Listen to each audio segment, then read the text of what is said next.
there will be no real non-controlled currency in the world.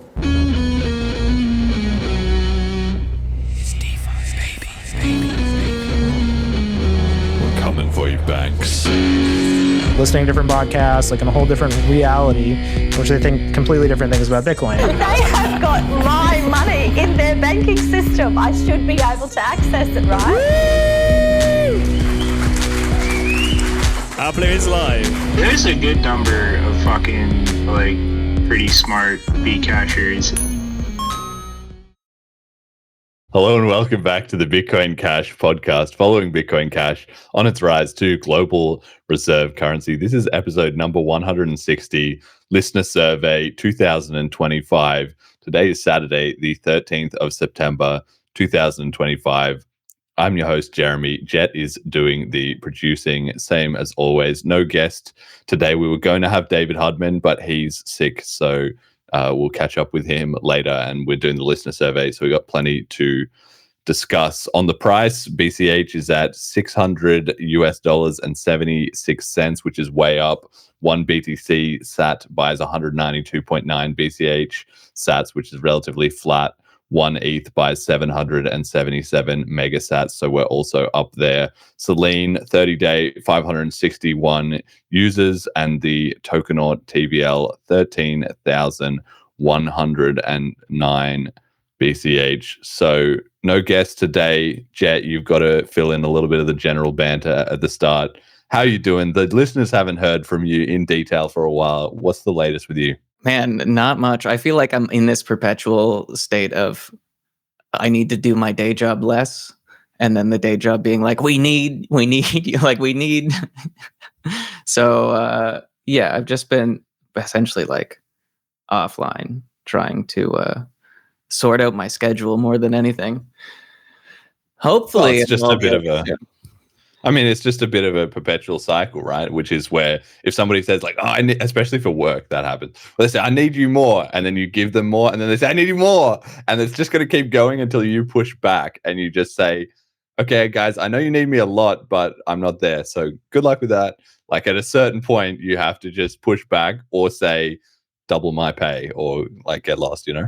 So we are at a point where it's like, I know that the shit I just spent 2.5 years building is getting like multi-million-dollar clients very interested, and we're just signing like deals here and there. And it's like, wait a month, wait 2 months, and then we'll get the balance sheet in order, and everyone gets raises. I don't really like the money isn't that important, but it has gotten to a point with my certain coworkers where I'm like, you need to learn how to do your job better. I can't do my job and your job for you. Well, you can, and you are, and that's why it's happening the way it's happening. But you've got to be careful with those raises. You know, that's how companies tend to be. Is they say, well, when the New Year's budget money will become available at the end of the quarter, just after this big, like at my last job. I remember it was just every 6 months. It was like, this is the one feature. If we just had this one thing, all our problems would solve. And the engineers are often in that position because the sales team and the sort of front-facing half of the company, they are operating on like day-to-day low attention spans, etc. So they're just kind of like got someone right in their face right now, and they're seeing the pot of money. If we could just give them this feature that they want, they would sign on the line and we'd all be paid and it would all be great. Of course, then the money would all, the money's always being spent anyway. But then the engineering team is the opposite. They're not, ideally, not sitting day to day. You obviously have to do some bug fixes, whatever. But an effective engineering team will have a large percentage of its time devoted to, we're building this thing that's going to take 4 months. And we had it planned 6 months ago, and now it's come on the agenda. And the more you disrupt that, the less anything meaningful gets done, That has been the very painful, like, learning curve, I think, because it's been a startup, and I don't think anyone in the company really has the backbone to say no. I think I've been the most rude person in the company so far, which kind of makes sense with the Big Five test. We've talked about that before. Yeah, we'll see what happens. I'm excited because it's either like me and my like senior coworker, have both kind of made a pact where it's like they got 3 months, and if this shit falls through, like that's that. All right, the internal company politics getting started. Fantastic. And amongst all that, I mean, we'll talk about it with the survey questions, but have you been following a lot of BCH? How are you feeling with where the community's at in general? I don't like. I probably am on Telegram once a week, or when I get a message. I have avoided Twitter for quite a while. So no, I don't follow any of it, which I think is a blessing, right? Like when I got into BCH, it was like I needed to be active, and I think there's still a little bit of that. I should be more active, but like I don't feel as obligated, I guess. Like I'm doing so much already that it's just like I feel good. The culture's good, better than it's ever been. I don't feel worried about BCH. I don't feel like I have to try and moderate anything or make so much of a like independent positive impact, I guess. Well, the more, yeah, that's the thing. Like the more it grows and the more solid it becomes, the less like it's beneficial if you want to be involved and up to date with what's going on and etc. But the less stressful it is. I guess there was probably points in BCH history where maybe it felt like if I quit this for 6 months and I come back, it might just be over. Like that's it. And I will not have been there for when it happened. I couldn't have done anything to save it. If I had my eye off the ball and it goes the wrong way, I will, at least in part, forever have myself to blame, you know? Yeah, some of those fork wars, it's just like, am I losing all my money in the next 3 days? Like, what's going on here? But yeah, I don't feel worried anymore. I don't feel like I have to keep my eye on things. It's like it's grown up a little bit. That's right. But that's why it's important though for everyone, I think. Is for me, I was just so obsessed with Bitcoin from 2013 until early 2018. Shortly, like by the time that it was clear that BCH was not going to do the flippening, and then I had a lot of other stuff going on in my life at that time as well too. And then I was out of it for 2018, 2019, and got back in sort of in mid to late 2020, I guess. And that few years, it was so interesting. I'm so glad I did it now, but just giving that perspective that you just come back to it and you see what's changed and what hasn't, and it takes a few weeks or a few months to kind of backfill on whatever you missed, but it gives a kind of filter, right? Because the important things that you missed, you will find out that you've missed because they were important and they're still relevant, but the day-to-day drama or whatever, you don't have it. Yeah, and maybe like, I mean, none of the upgrades have been stuff that I am close enough to that I could like work on, well, that I've really had the time to work on, or like look into how I could work on something, right? So it's not like the earlier upgrades were like kind of more obvious, and I felt like having that kind of social push was important. But this stuff is all like, yeah, I don't know enough to really comment that much on it. And I don't have the technical prowess to kind of work on these things. So the upgrades matter much, or impact me much less, I think, day to day. And then I don't worry about the culture. So I feel like I'm sitting comfy in BCH. You know what I mean? That's good. Well, enjoy it. Enjoy it while it lasts before we get into the next round of political meltdown. I mean, obviously, we want to try and avoid that as much as we can. But I have been wondering recently whether there is, I think there's some validity to sort of critiques of like, well, BCH is small, so it's so easy to get everyone on the same page, yada, yada. Once it gets bigger, that will get harder. Yes and no. Like once you have a bigger ship with more momentum, it's harder to turn. So people are kind of on the same, like the direction has been set. So it sort of doesn't really matter too much. The fringe drama or interpersonal problems that various people have or what, a lot of it kind of comes out in the wash.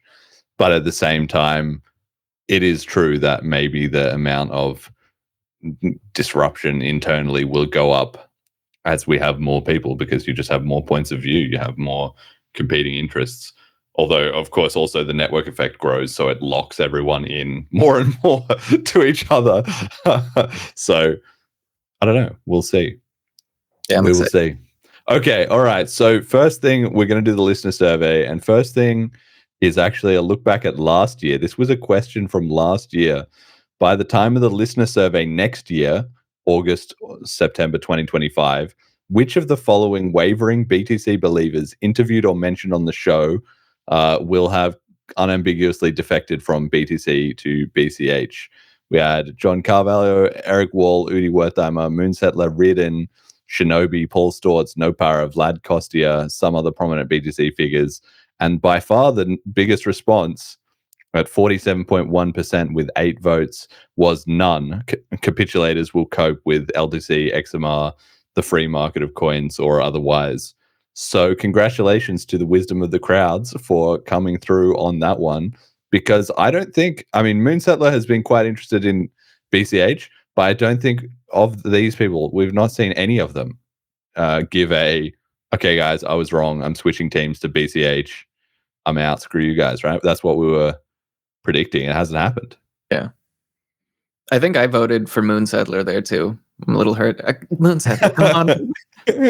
He wants to get involved. But the thing is, I love these kind of questions, and I deliberately, set them up on the show so that then they'll recur in a year later, or when we do the Christmas episode, we look back at the narratives and all that sort of stuff, because humans are so in the moment. It's so easy to forget, right? Something that was a year ago can seem like it was 5 or 10 years ago, or at the same time, it can seem like, oh, it was only yesterday. And so to keep a bit of a grip on actually how things are progressing or how much time has passed, like for all of these people, think about having had 1 year of just like, it didn't work. All of our ideas and all the stuff that we were planning to do, if you put them in that's because you've got to try and mentally put yourself like in those moments, 1 year ago, are things still going how I would have predicted at that time now? And if not, how big is the gap, right? And you can easily fool yourself day by day, the boiling frog, right?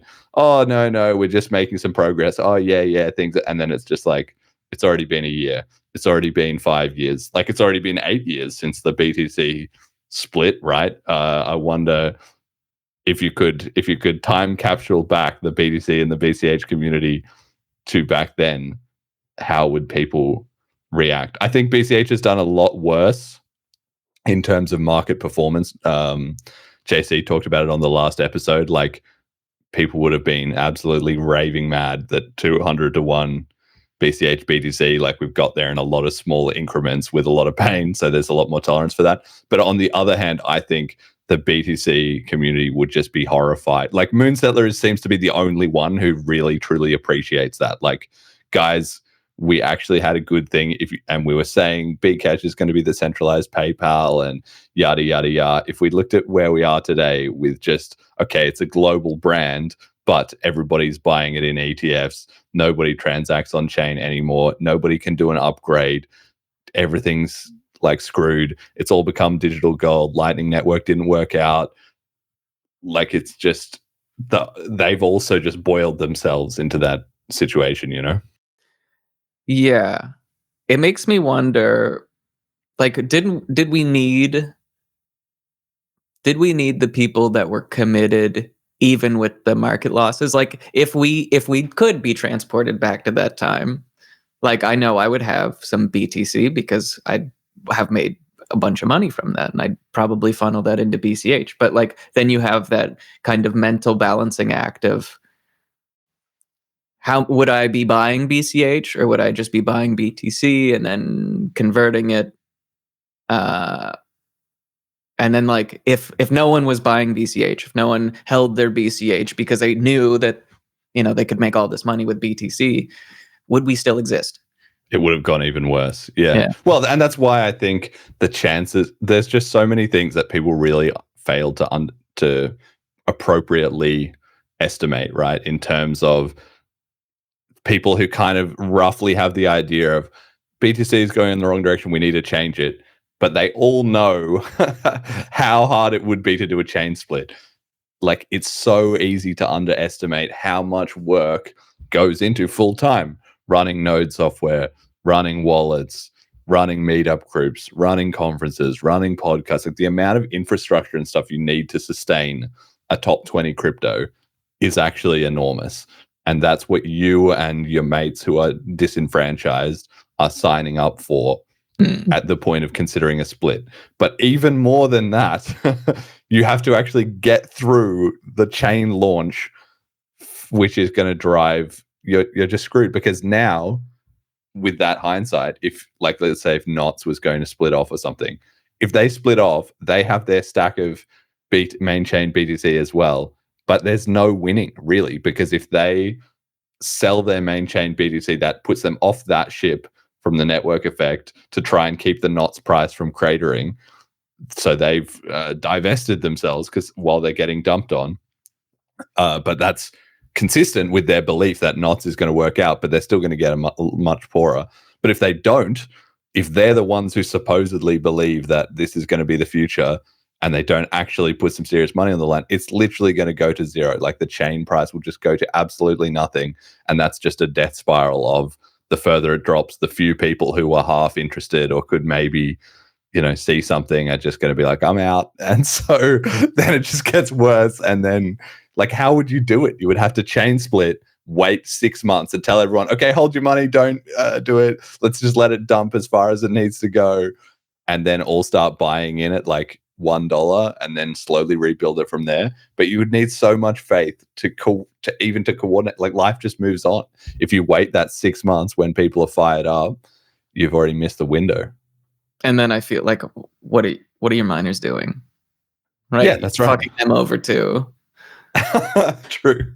Yeah, exactly. So and that's where it's like maybe there is never going to be. I've often felt like BCH, one of the main things that BCH is the one Bitcoin is because there's only one Bitcoin.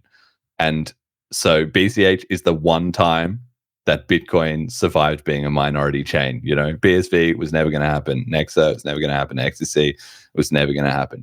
You only get one Bitcoin and you only get one time a BCH saves Bitcoin, if you know what I'm saying, right? It's like that quote in The Office. I just was watching that recently. So good. When Michael goes to meet Ryan at the bowling alley and he says, Pam, everyone deserves a second chance. And it's just kind of like, that sums it up. You don't get a third second chance, but you might get a second chance. All right.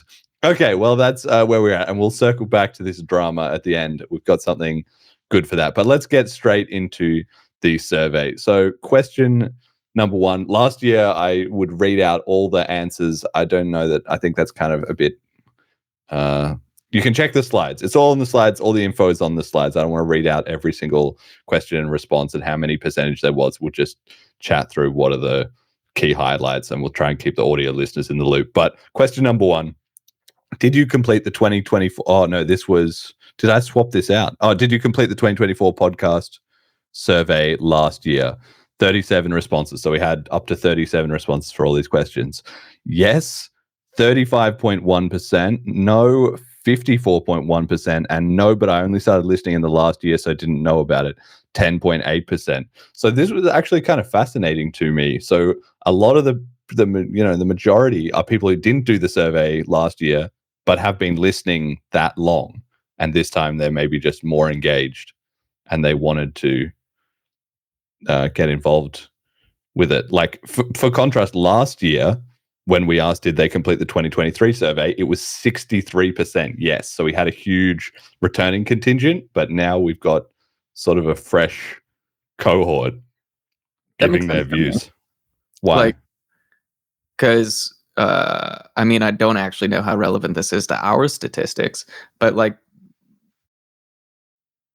the channel growth, like the influence, the following growth, let's say, isn't going to be linear, right? Like the first 100 is the hardest. So you'll get this like kind of ramping up curve.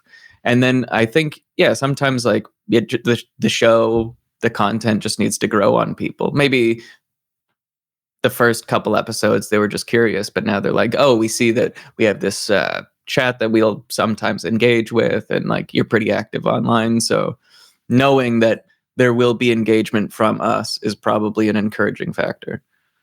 Yeah, okay. Well, anyway, everybody can consider that in the answers to the rest of the because I've been personally hoping that we would have year on year a growing amount of survey respondents, but it has been in that range of like 25 to 40 every single year.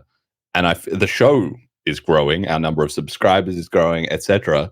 And I deliberately don't post the survey link or announce it or something, anything outside just the show itself. So you actually have to be watching or listening to the show to know that it's on and completed.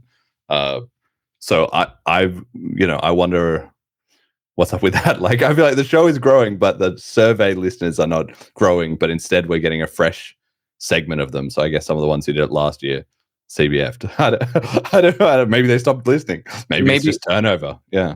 Maybe there's a lot of people that are kind of in that same mindset that I'm in, where it's like they don't have to pay so much attention. They're comfy in BCH. There's not so drama. And so like they can tune in when they need to, kind of thing. If they see something entertaining, they'll be like, okay, I'll check this episode out. Yeah. No, well, anyway, that's maybe just the genericizing the mainstreaming of the show. Anyway, it's just interesting to see. Okay, question number 2. I'm male, 83%. Female, we got one response, which is how many percent? Which is 2.7%. And 5, none of your business. So good stuff. To our last year, we also had one female listener. So shout out to our one dedicated female listener. I don't know if you're the same as last year, but either way, welcome aboard. No surprises there. I think it's still massively overrepresented with men, and I think that's the way it's going to stay for quite a little while, right? We're going to have to grow BCH quite a lot before we start getting enough visibility in, like, crypto is already female dominated, but even then you've got to be one of the top 2 coins to really get a sizable sort of female traction going, I think, right? This is just someone trolling us. We don't even have a female listener. It's just some dude. All right, Jett doesn't believe in you, but I believe in you. Whoever is out there, our female listener, I believe. Jett doesn't think you're real, though, so tough luck about that. Okay, question number 3. I'm in my, and then this is the age question. So we had one teen, 2.7%, 20s, 10.8%, 30s, 40%, 40s, 18, nearly 19%, 50s, 13.5%, none of your business, 13.5%. So like we've shown growth essentially in the 30s demographic is now very heavily dominating the stats. It's true that as well, like last year we had a little more 20s, a little more 40s, and so on. So yeah, it's really men in their 30s is dominating the trend, which, as I've said before, is not like surprising that would be the audience that you and I are interesting. But crypto is maybe getting older over time, right? Because you can only be into it for 15 years once it's been around for 15 years, and that will saturate over time. Like crypto's initial kind of youth surge is petering out as it's becoming more mainstream, right? Yeah, I think that like when I got into crypto, they were just starting like the Ethereum or games on Ethereum, like play to earn kind of stuff too. And I think that got a lot of young people in. But I haven't seen any one of those projects pop up in a long time. So maybe there's just less engaging stuff. Yeah, well, they've just moved on to chasing the newest riches, because young people are inevitably going to jump on whatever is the trendiest, riskiest thing at the time that they're in like high school and university, because that is where the prospects seem good for a job, and they have less of a disadvantage relative to people who've already been in whatever existing industry for a long time, right? Yeah, and how much is like the gambling industry ramped up since like 2019 or something? Like all the sports betting stuff, rain bet, the stake online gambling. Like I'm sure a lot of crypto degenerates are just doing that now. Yeah. Okay, shout out to Moneyless World, who says, "What's up, gentlemen?" in the chat. What's up? Well, go back and listen to the start of the show. We chatted a little bit about that.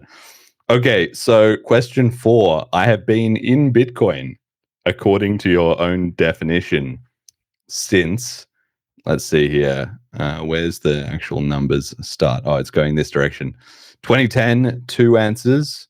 2011, 3, 8.1%. 2012, 5.4%. 2013, 13.5%. 2014, 5.4%. 2015, 10.8%. 2016, 16.2%. 2017, 5.4%. 2019, 13.5%. 2021, 5.4%. 2022, 8.1%. And 2024, 2.7%. So I'm really glad to see this, actually, this chart. We've got some nice growth going there. More than a quarter of listeners were from 2019 or later, which is, and some of the more recent years getting representation, 2021, 2022, and 2024. Whereas previously, I think we were struggling a little bit that we had more people, just more of the like OG types, essentially.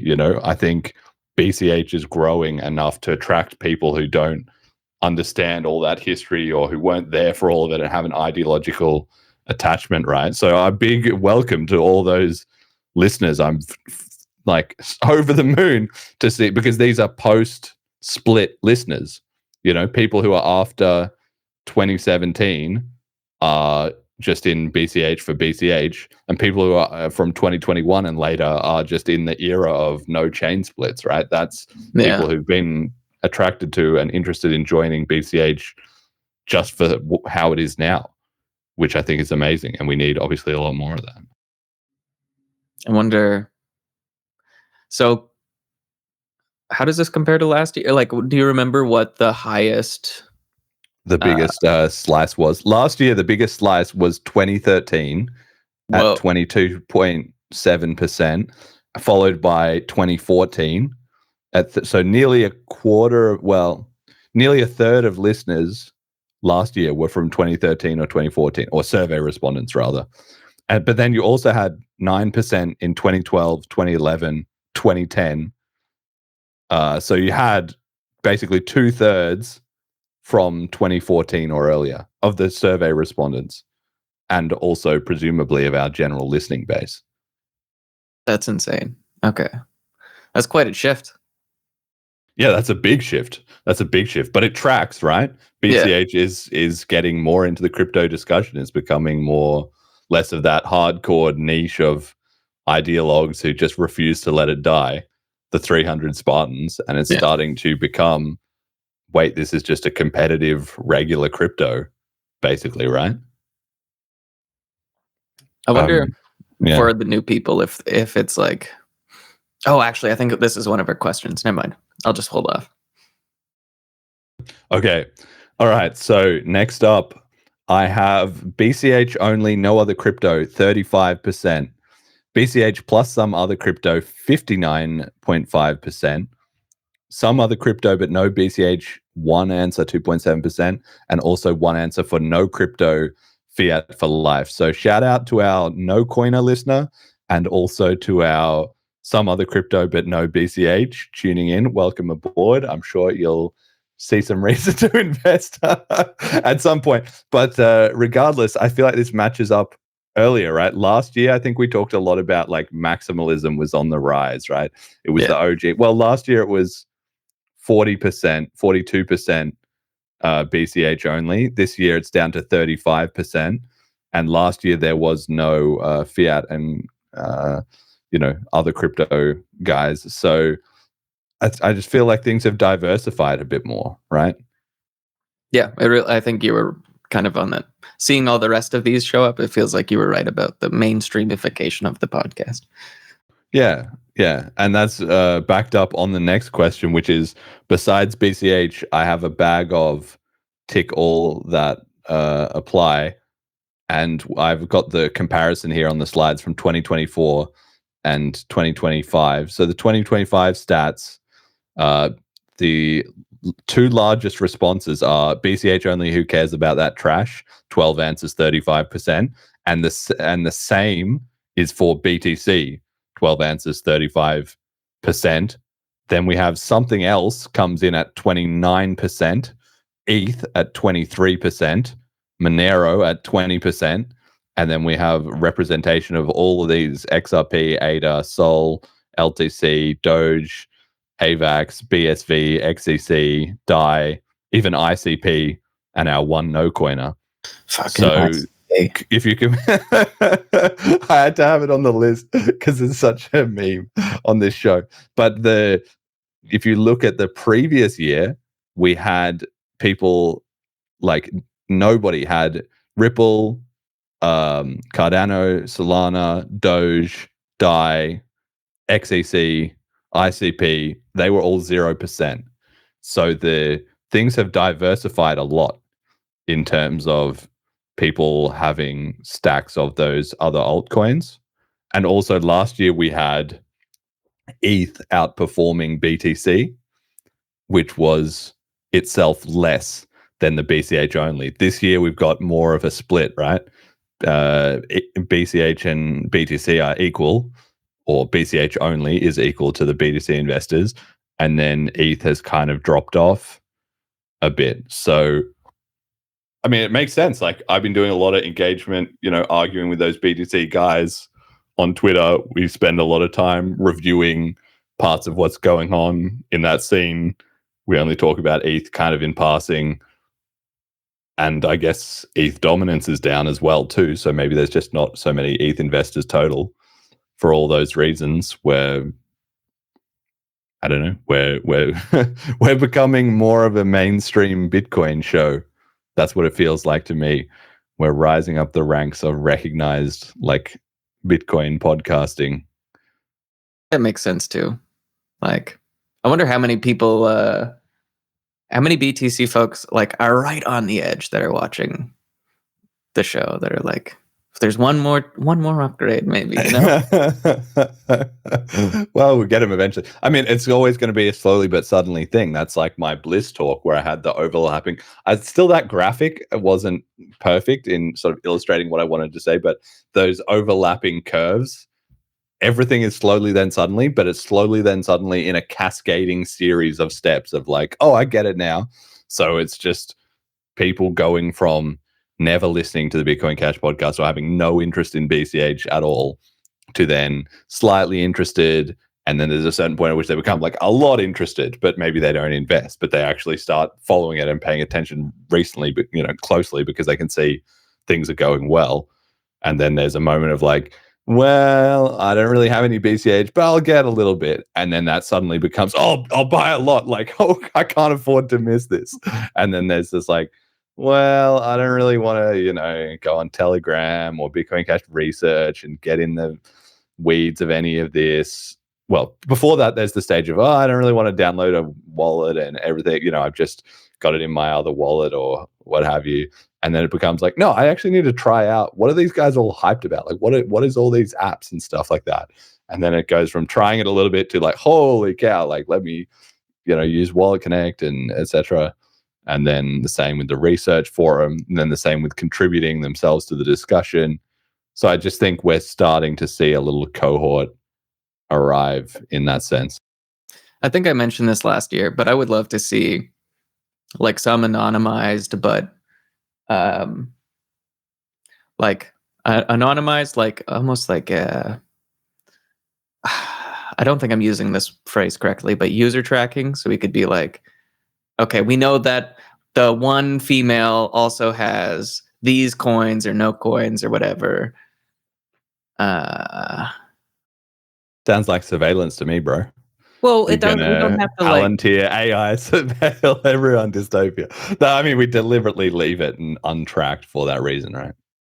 Yeah, I wouldn't want it connected to anyone's personal information, but just to kind of get an idea of, if we have so many people. Oh, another interesting question might have been is like, what? If you do own BTC, how long have you been in BTC?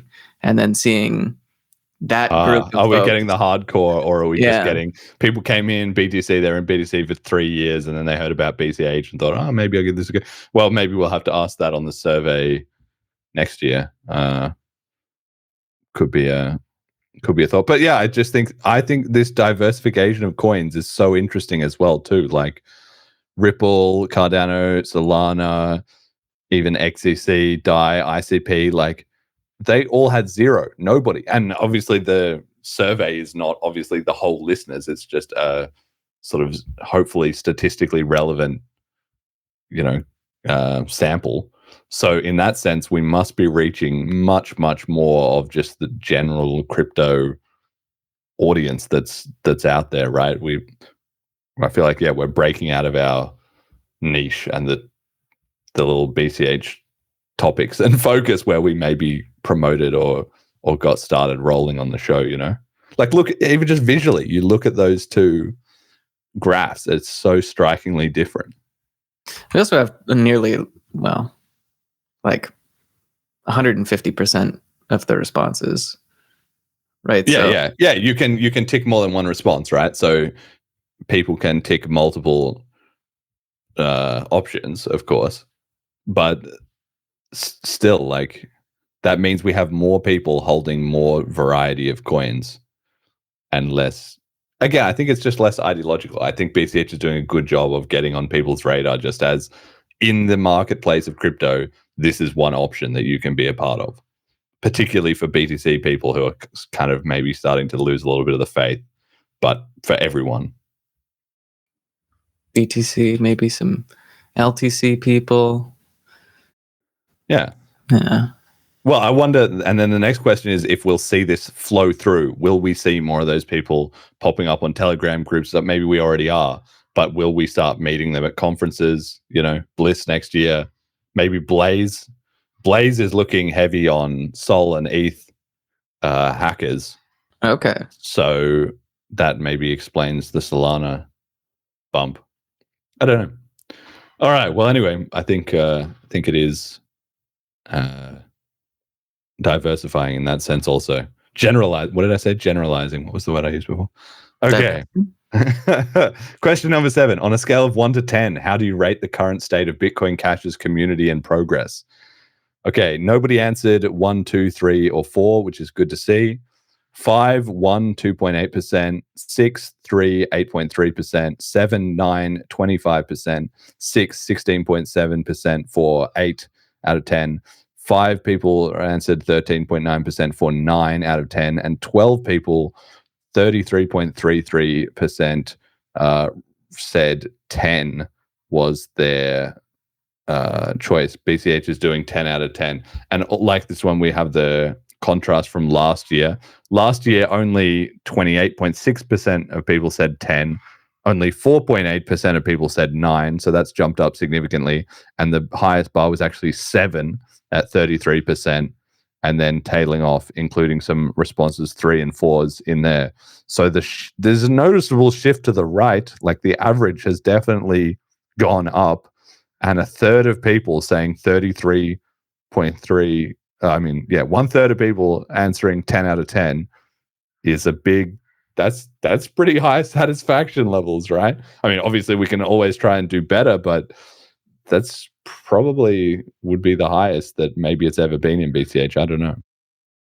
Yeah, I think if you had run this poll at any time previous to now, you would never see that many people going 10 out of 10. That's a lot. A third of people, because 10 out of 10 is like nothing could be improved. I mean, I feel like maybe if I remember right, I think I might have voted at 9 just because for me, it's so unreasonable to really vote 10 out of 10. Maybe you've got to constrain within realistic limits, right? 1 can't be the chain is literally dead, and 10 can't be we're already the global reserve currency. It's like the current state of the community and progress. Yeah. So, but I think this is a good sign, obviously. Like you said, it reflects what you said at the start. Morale is high. Everyone's unified. Things are working. Not so many people dissatisfied. Things are good. Things are good. I guess that's it. Okay, question number 8. Well, we have really a series of these. 8, 9, 10, and 11 are the questions about the chips. Are you in favor of Jason Dreisner's chip 4?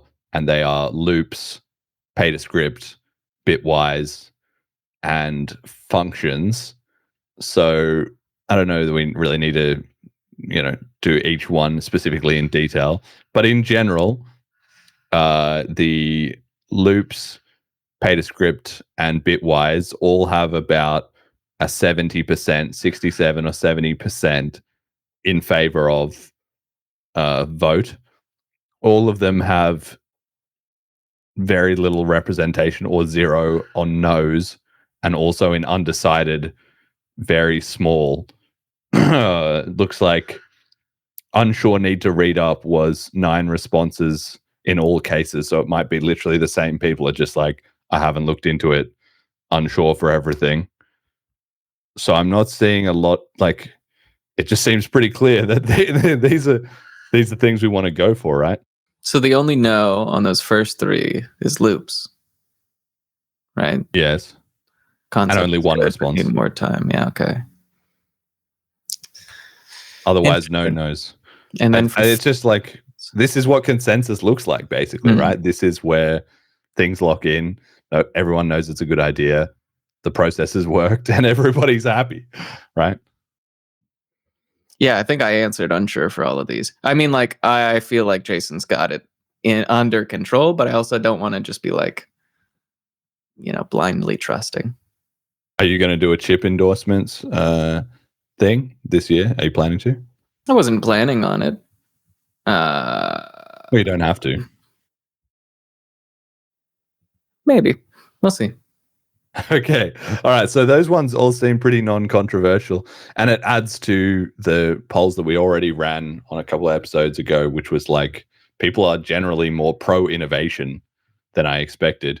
So question 11 is about the functions eval successor. We have had in the last week or two some positive movement there. And I think that's also essentially on the glide path into locking in. But from these stats that people have been voting on for the last month, it comes out as 48.6% in favor, 13.5% undecided, still hangs in the balance, 5% 2 responses, no, concept is good but needs more time. Nobody said the concept is a bad idea. This 11 people went for unsure, need to read up. So there was people who'd been reading the other chips who were still unsure about this one, and unsure but don't care either way. Also 2.5%. 2 answers, 5.4%, which is the same as the other chips. So that probably is also the same people. So this one, a little more indecision, but not a strong vote against, really, even still. Yeah. I feel like, how many revisions has the functions thing had so far? Well, there was op eval originally, and then that went through, some minor tweaks or whatever until it eventually got scrapped. And then functions came in, which was like the V2, basically. And then there was debate about that over the mutability parts. And then there was a V2.1 and 2.2, which were alternatives. Like there was the original one and then so-called take 2 and take 3. And then there was some discussion about that. And then everybody was like, well, the original one made sense, basically. So it was kind of like an anti-revision, where there was exploratory work and debate over alternatives that then got rejected. You don't have to actually iterate forward to be iterating forward in a way. Okay. Yeah, because I think the last time I went through some of the Telegram chats, I saw that there was another update or something. And I feel like the amount of updates that this chip has had has made me a little more hesitant to it. Just in the time scale, I guess. But another year, I feel like would be good. Well, this has been the most volatile one for sure. People see it both ways, and I understand why.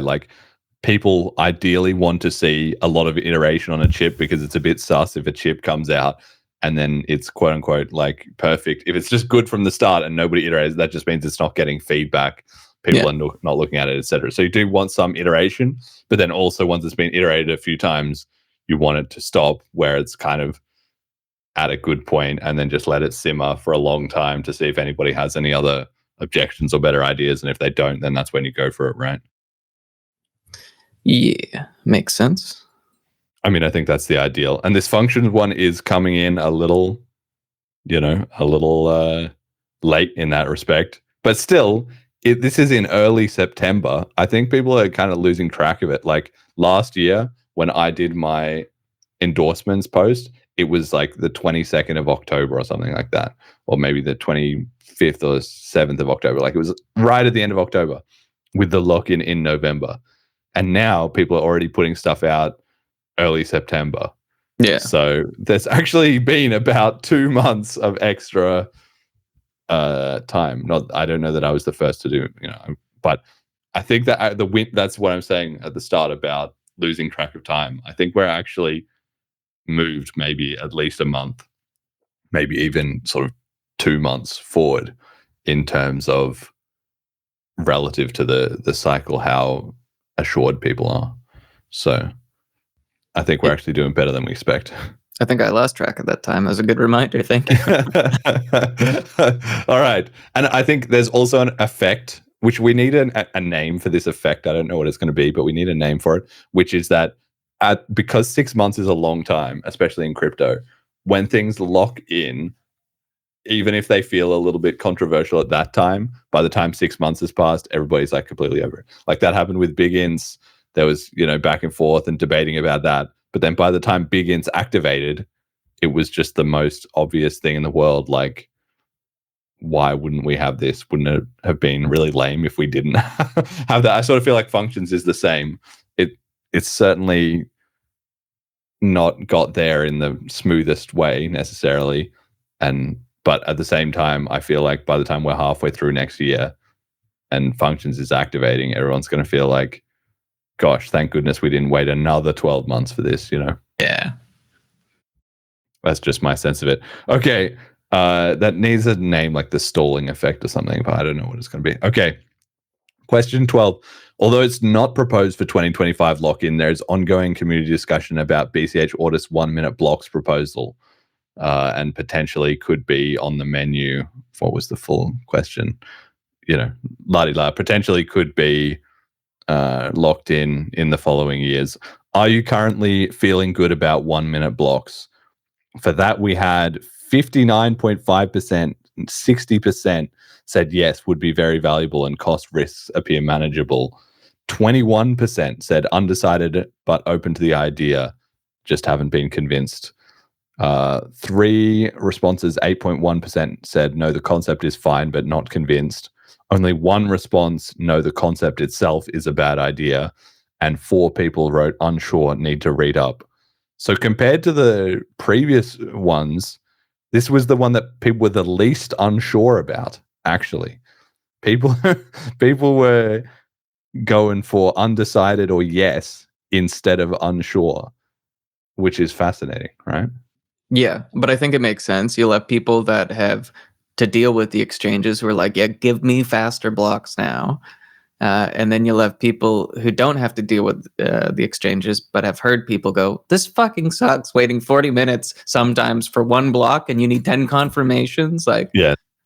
So I'm curious about the no. Like I understand some of the hesitation, but like, maybe I'm trivializing it, but it seems like a very simple, like, yeah, let's do it. Let's make the blocks faster. Well, I mean, I think I'm obviously in favor of it myself, so I also don't want to sort of trivialize it, but I can understand because there's such a weight of history on that idea of like Bitcoin has 10-minute blocks is not quite up there, but it's close to up there in the general consciousness with Bitcoin has 21 million coins, right? So to the extent that everyone individually decides what is Bitcoin, a P2P electronic cash system, everybody decides, what are the immutable properties of this monetary technology. I can understand why. Like, imagine if this was proposed in the BTC community it would just, I mean, they can't agree on anything, but like that would just be so far outside beyond the pale. Like, what do you mean 10-minute blocks is fine? Like, think about there's been some discussion and talking about that in BCH. And obviously we're in a different situation where we have a much more to gain from making it an improvement than they do, because they've invested so much in their ossified digital gold, nonsense. And they're also the market leader, so they can afford not to be aggressively, finding a ways to get a competitive 10x edge, right? Yeah. So like when someone asks, why do we have 21 million coins? I can easily go, well, we want the hard limit to some extent. Yes. But why is it specifically 21 million? Why not? Yeah, that doesn't matter. Yeah. Okay. Well, but it only matters. The point with the 21 million is that it doesn't change, and having a fixed limit goes into economics, right? So then you have all these economic arguments. Right. But you're right. Like, it doesn't matter. It could have been 19 million or 43 million, would not be better or worse if they had been decided from the start that was the amount. The whole point is you just don't change it. But I can't answer that easily with block times. Why do we have 10-minute blocks? Well, maybe something to do with like bandwidth when the network was getting bootstrapped. Maybe. Yeah. So the trade-off is slower confirmations are more annoying, because as a user, you want faster confirmations. I think that's basically uncontroversial. And then the trade-off, was minor centralization, which is that the lower, like the reason you can't have 1 second blocks, or you can, and some chains even do, but what you're watching out for is that then if you're the biggest miner and it only takes 1 second to mine a block, how is somebody else going to have that window to mine a block where you've already mined your block, and in the time that you've broadcast it to them, which takes like a second, you've already mined another block. So then you've just centralized everything, right? And then so the idea of having a block time that significantly exceeds the block dispersal time is very important, but there's diminishing returns, and that's what the 1 minute proposal is about, is saying like, well, 1 minute would be slightly worse than 10 minutes in terms of that, but 10 minutes would be slightly worse than 100 minutes, or it could be 1,000 minutes. If we wanted to be quote unquote maximally decentralized, well, maybe we should have a 1 year block time, right? But yeah, and that's just necessary impractical for like the interplanetary chains, right? Yes. Yeah, exactly. That's right. Yeah. So you could work a blockchain, like an interstellar chain, but you would just need to change the block time to be relative to the communication, speed between them. Man, I wish we could actually see like Satoshi's handwritten notes about some of this stuff. Like when he's like working out the math, what's his like starting point? Does he go, okay, Well, my computer is... There was a quote about that, because Jason also dug up that quote where he said he was considering doing 15 minutes, and then he changed his mind and he was like, no, 10 minutes. So, I mean, I think at that time it was a little bit more like 10 and 15 minutes, like nice, quote unquote round numbers. Like it wasn't like 13.35, So he was like, well, 10 minutes is good enough. And he wrote something about that too, where he said it's 10 minutes, which was kind of the good enough compromise between bandwidth and, user convenience, basically user experience. But I think one thing people get a bit lost on this block size thing is that you actually need to think of, it's called a blockchain, but you kind of need to think of it like a stream. Really, the blocks is just like putting a checkpoint in a continuous stream. So that's where people get, because when you see it like that, you see, okay, 1 minute, 10 minutes, like 50 minutes, 3 seconds. Like it doesn't really matter as long as the transactions are just coming through in the chain. Where people get a bit lost is, especially on the BTC side, they have this big thing like you need the confirmations, like zero conf is not secure, etc. And and things get worse from there, right? In any case, seems like people are very, like 60% people are as favorable to that as they are to Bitwise, loops, and pay to script, and it's not even proposed for this year. That's sick. I hope to see that number go up. That's the Well, number go up I want. well, I mean, it just goes to show that if we've got a whole nother year for this to kind of gather momentum, then there's a good chance that by this time next year, we will have sort of overwhelming momentum on that, I think. Hopefully, in my opinion, but maybe, again, who knows? You want time to simmer, right?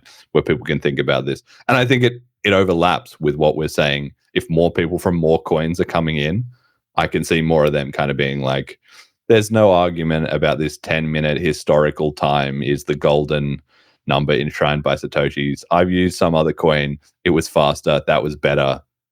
Let's do it, right? It makes sense. Yeah. Okay, question 13, which was about which of the following BCH apps you've used. There's a whole spread, but TapSwap once or twice was the most common at 48.4%. I feel like that's partly to do with BLISS because you need to use it to get a BLISS ticket. And then other common good ones, Cauldron, which was the most popular to use frequently, was Cauldron, followed by Moria USD at 35.5% and 32.3%, respectively. BitGree, regularly 25.8%, and BCH Bull, regularly 22.6%. BCH Guru predictions only used once by 35.5% of people, but only used regularly by one person, 3.2%. And the similar with Fifth of Gaming, once or twice, 29%, used once, 6.5%.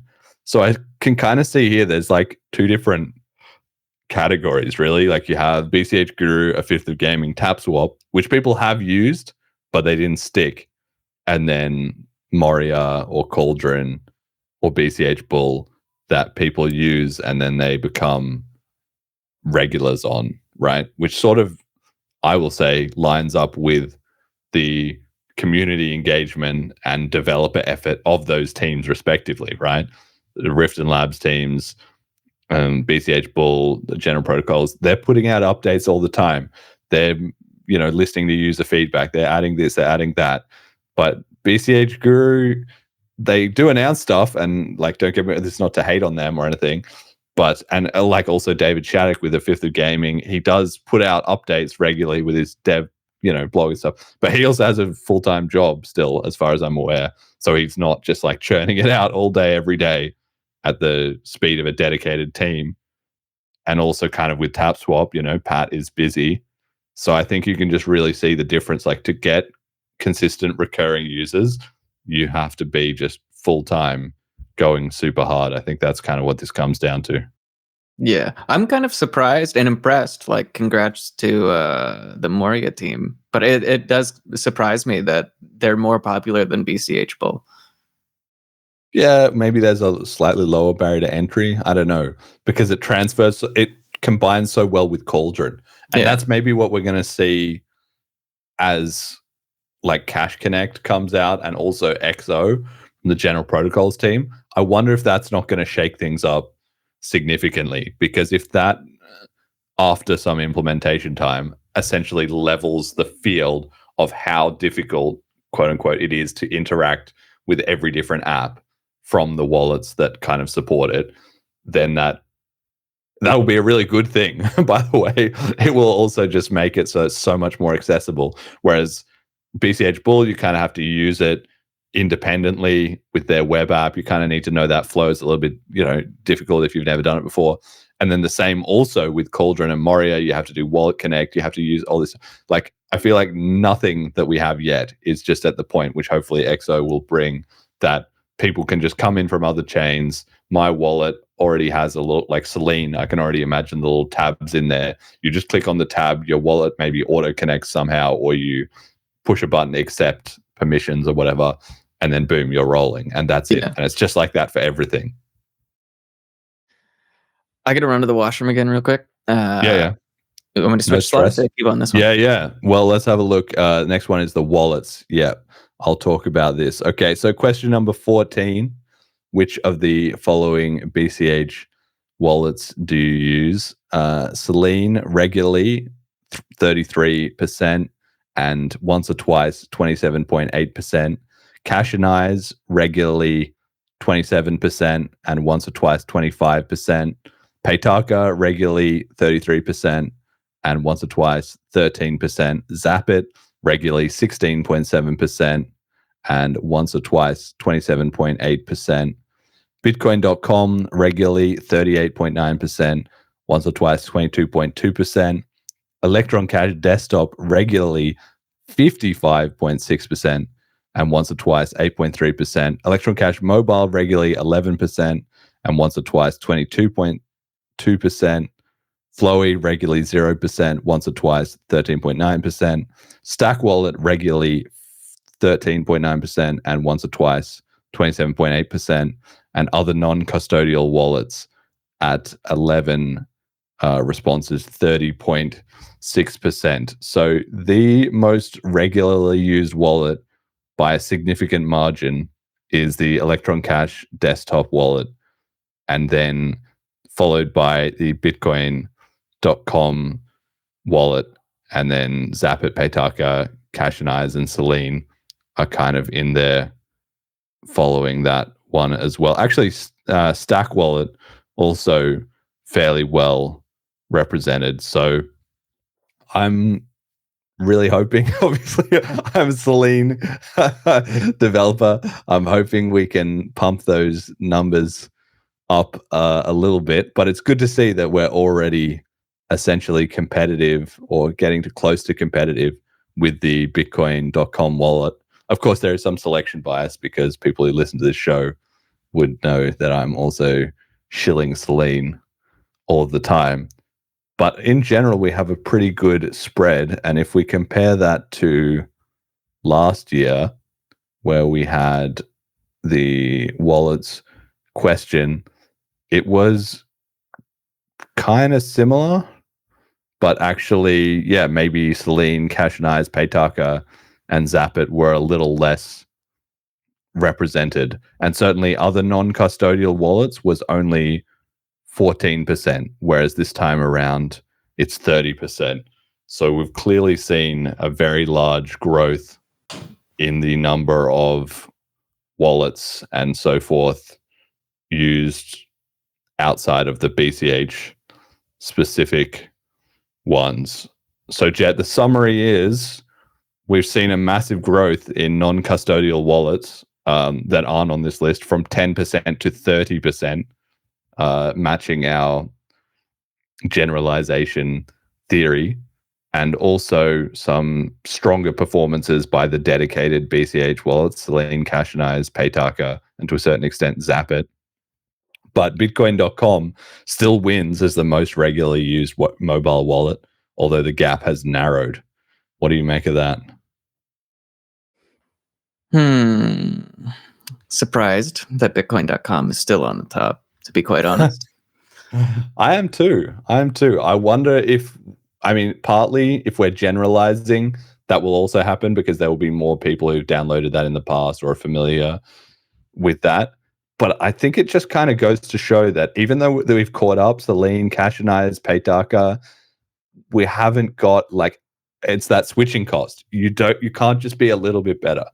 You have to be a lot better. You have to be 10x better to justify the switching cost. And there's not enough stuff like I was saying before, like Selene integrated with Cauldron right in the wallet. That would actually be a strong reason for somebody coming to BCH from Cauldron. Oh, I can't do this on Bitcoin.com. I have to go to an alternative. That's where we're like the shareable link. People love shareable link. It's one of the most requested features at Selene. And in fact, we're going to offer a bounty at BCH BLISS if somebody can actually get it done and build it for us, because we haven't had the bandwidth yet. But shareable link, people love shareable link. I hear that all the time. I would switch from Bitcoin.com if it didn't have shareable link, Really? That's the thing. Because I on my old phone, I was running Graphene and the shareable links never worked for me. So I had never used it enough to make a habit out of it. So I'll be it's a very powerful feature. I've used it. No, it's good. Yeah. Yeah. Okay. Makes a big difference. like the 10x from, I don't think something has to be 10x better. It just has to not inshitify itself. And bitcoin.com with their fucking ads has pissed me off so much that I've uninstalled the wallet from my phone. No, but you're an enfranchised user. What I'm That's talking about is, in general, like you need an exponential edge over something else to justify it. That's just how everything works. That's how people acquire networks for anything, products, any kind of product. If your existing bigger competitor is like 70% as good as your new flashy startup, you are fucked, because everybody's just going to be using the bigger thing, which has more marketing, more brand, more, to fight uphill against the network effect, you need a 10x advantage. So I feel like we're getting close, but we aren't there. And that's being helped by the fact that the bitcoin.com wallet is getting worse over time. So that's helped. Like, if they hadn't put in all that stuff and we had just made Selene, let's say, to the point that we're at now, I would say we would still be struggling to convince, people to mass onboard. But since they're going in the wrong direction and we're going in the right direction, at least as far as BCH users overall are concerned, I think we're getting close to that switching point. And we only need to hit that once, right? That's the other important thing about the switching cost, because if you need to be 10x better to justify a user switching onto your product, then the competitor that you have replaced is almost completely screwed, because they would need to get 10x better to catch up to you. But then to win that user back, they would then need to be 10x better than you are now. So they need to essentially 100x their product to win users back, which is why, like, as people start switching from BTC to BCH, for instance, that is such a bad sign for BTC, because that means, despite the network effect, despite the liquidity, despite the branding, we are offering something 10x better, and BTC is never going to be able to catch up to that, and then also 10x even better than that. Like, think how futuristic their protocol would have to be to compete with today's BCH. It's not happening. I think, yeah, I've never really thought about this before, but I think the thing that actually drives me to switch more than things being better is, like, if something doesn't work as advertised, like, or there's some problem that I have with it. Like, I don't know. Maybe I shouldn't be talking because I am the enfranchised user, but I've tried all of these, and the only one I hate right now is the bitcoin.com wallet. Well, yes, but it is true also, people respond to pain far more than pleasure, loss aversion. If you take $10 off somebody, they're more pissed off than they are happy if you give them $10. Yeah. So pain is a stronger motivator than pleasure in humans. But yeah, that's true. You have to work hard, I guess. But at the time that you onboarded, that's also because you've seen the decline, right? Yeah. Like, if you had been a new user, I'm new to crypto, somebody onboarded you with a shareable link, and you just assumed that the bitcoin.com wallet had always had annoying ads and this and that, it wouldn't be a factor for you. You would have just accepted as normal. Yeah, there's some of that with even the BTC thing too. Like, the people who are onboarded now, like, things are just fine. But I've got such that vivid memory of a $70 fee where it's like, fuck that. I will never put myself in that position again. Yeah, it only takes once. Off topic a little, Brian Kanachi says in the chat, shout out to him, regular user. My guess is Satoshi figured 20 million was a nice even number and estimated that he personally would mine about 1 million coins that would end up not being used. Okay, well, I don't think that was it, because as far as I'm aware, he wrote that the number of sats in the protocol, so it's whatever it is, 2.1 quadrillion, I think, is just barely under the sort of amount that you could hold in a C, like big integer or whatever it is at that time. So he made it basically as precise as he could without getting into the complication of having, subunits or whatever.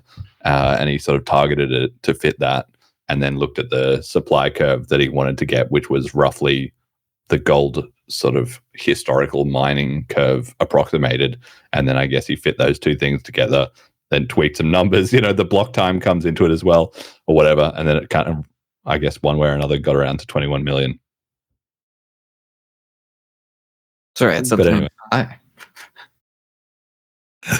Yes. Okay. All right. Anyway, that's good to see with wallets. And yeah, at Selene, we're working hard. We've got some good stuff in the pipeline there. But I mean, that's another thing that's worth saying. Like Selene, Cash and Eyes, Paytaka, these have now been long-lasting projects. You know, it's just year over year over year. I'm glad that we have that diversity of several well-maintained BCH mobile wallets that are ready to go. Like, it's at a good point, right? That's probably part of the reason people are feeling so great about things. Like, if there's only one wallet, people always kind of know if this goes bad, damn, we're going to be in a big mess. But on the other hand, if you see, like, it was the same with BCH Bull and Mori USD, for instance. People are not like, okay, we don't have all our eggs in one basket on the volatility front. We've kind of got some redundancy, some competition in the marketplace. You don't need 10, but 2 or 3 does a lot to build your confidence, you know? Yeah, especially like how many of these they're all open source except for bitcoin.com now too, right? Yeah. I think so. Stack Wallet, I believe they're open source. Yep. And a shout out to Electron Cash Desktop, though, the absolute goat. Like, that doesn't get upgraded much, but it's already got so much crammed into it, like super advanced features you can't get anywhere else. Yeah, an absolute workhorse. Of course, it's not going to fly for mass onboarding people, because you just open it up and you're like, gosh, this is not confidence inspiring if you're not already sort of a terminal programmer type. But regardless, yeah, big shout out to them, because yeah, they're fantastic. Like, for me, I use Selene regularly, Cash and Eyes regularly, and Electron Cash Desktop regularly. Like, it deserves its spot as number one for sure. Okay, question number 15 and number 16 are related. On a scale of 1 to 10, if you attended BLISS, how did you feel it? So question 15 was in person, if you were at BLISS in person, and number 16 was if you weren't in person but you watched the live stream or surrounding content, rate BLISS on a scale of 1 to 10. Question 15, in-person attendees, 55.6% gave it a 10 out of 10, 11% one response for 9 out of 10, 22% 2 out of 10 for an 8 out of 10, and one response 7 out of 10, 11.1%. So 55, 11, 22, and 11% from 10 to 7, and then nobody rated it 0 to 6. So I got to say, that's some pretty good numbers. I'm pretty happy with that. I don't know. Obviously, it wasn't perfect. And every year it will continue to not be perfect. But that really warms my heart, because the amount of work and effort that it takes Jonathan, Brian, myself, you, Jett, Robert, you know, everybody that is involved at all the different levels with organizing that is just massive. And so it's great to see that appreciated, and that we're delivering a service that people really, really enjoy and that has a big impact. I don't know. I think I'm so glad to see this. What do you think? Yeah, I'm very happy about that, especially like where it costs so much for people, like certain people, to even go. Like, yeah, I'm glad they feel like everyone feels that they got their money's worth. Yeah, you don't want to be leaving people out in the cold. And then for the stream attendees, nobody rated 0 to 4, 14.3% rated 5 out of 10, 9.5% 6 out of 10, 19% 7 out of 10, 42.9% 8 out of 10, 4.8% rated 9 out of 10, and 9.5% rated 10 out of 10. So this one I also think is probably more than fair, to be honest. I think last year as well, obviously we're always iterating, and I think it will get better year on year. But the live stream, it has a big pro in that I think if we didn't have a live stream, like, that's the alternative, right? It's just whatever you get from the live stream is a lot better than nothing. And I think back to like when there's the 2023 upgrade and stuff, you're literally just sitting in your bedroom like, whatever. And then BLISS is happening. You can tune in, you can watch it. Okay, there's a lot of dead time on air. There's maybe some problems, sometimes with the audio or, whatever. But at least you can kind of be a part of it. You can see what's going on. You get loads of content between all of the talks. So even if you're not there, there's like several days of sitting there watching the videos. So I think that's the plus side. On the negative side, yeah, it's not like top tier pro production. We haven't nailed that yet. We could do so much better with shoulder content, with graphics, with displaying the schedule and tweeting about it and managing all those things, which partly hasn't happened because we're also busy running the event live in person. But I think year on year that will also improve. So I'm actually quite impressed that I think it's the number one thing as well is that the people who are there in person, we want to make them happy first and foremost. The live stream, is just the second priority. That's just the way it's going to go. So I'm probably also thankful to the online viewers to give us such a positive reception, because if I had to guess, I would have guessed a little lower than this. I can believe that everyone who came to Bliss had a great time because I was there and people are having a great time. But the live stream, yeah, certainly I think we're being given a little bit of excess credit here from the listeners because it's better than nothing. What do you make of it? We had this question last year, right? Yeah. Let me have a look at what is the responses from last year. Okay, last year in person also actually rated quite highly. One person gave us 4 out of 10, but 3 people gave us 9 out of 10, and 2 people gave us 10 out of 10. So from the 6 responses, one person wasn't so happy, and the others thought it was 9 or 10 out of 10. From the live stream question last year, 1 person each for 1, 4, 6, and 10. Nobody for 2, 3, and 5.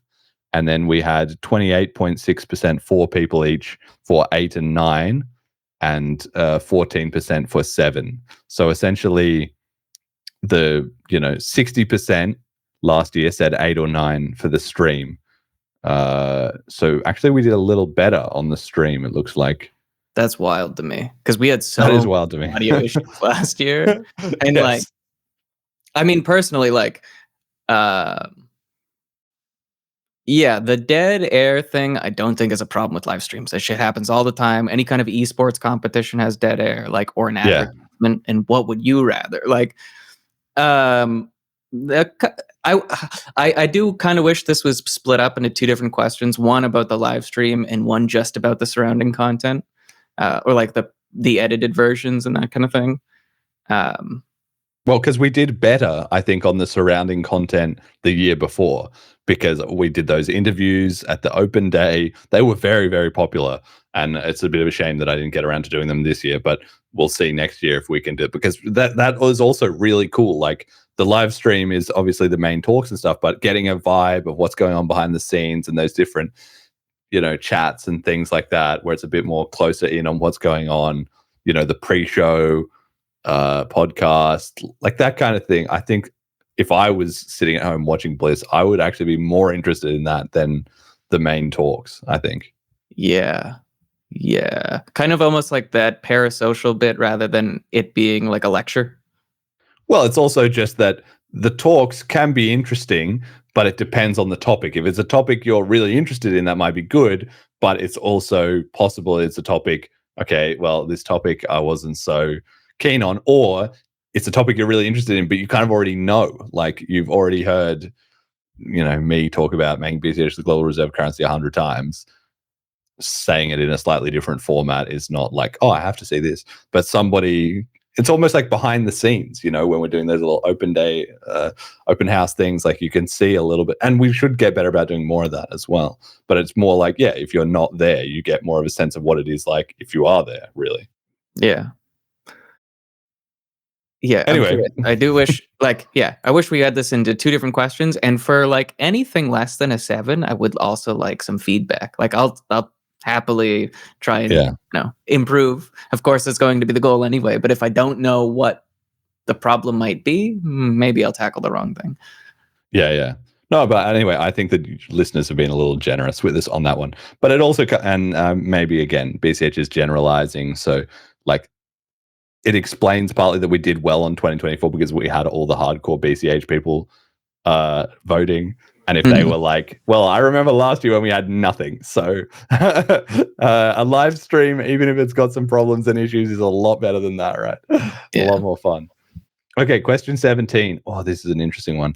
If you were BCH dictator and could decide, what should be the number one highest priority of the community in allocating its time, attention, money, resources for the next year? And gave a bunch of options.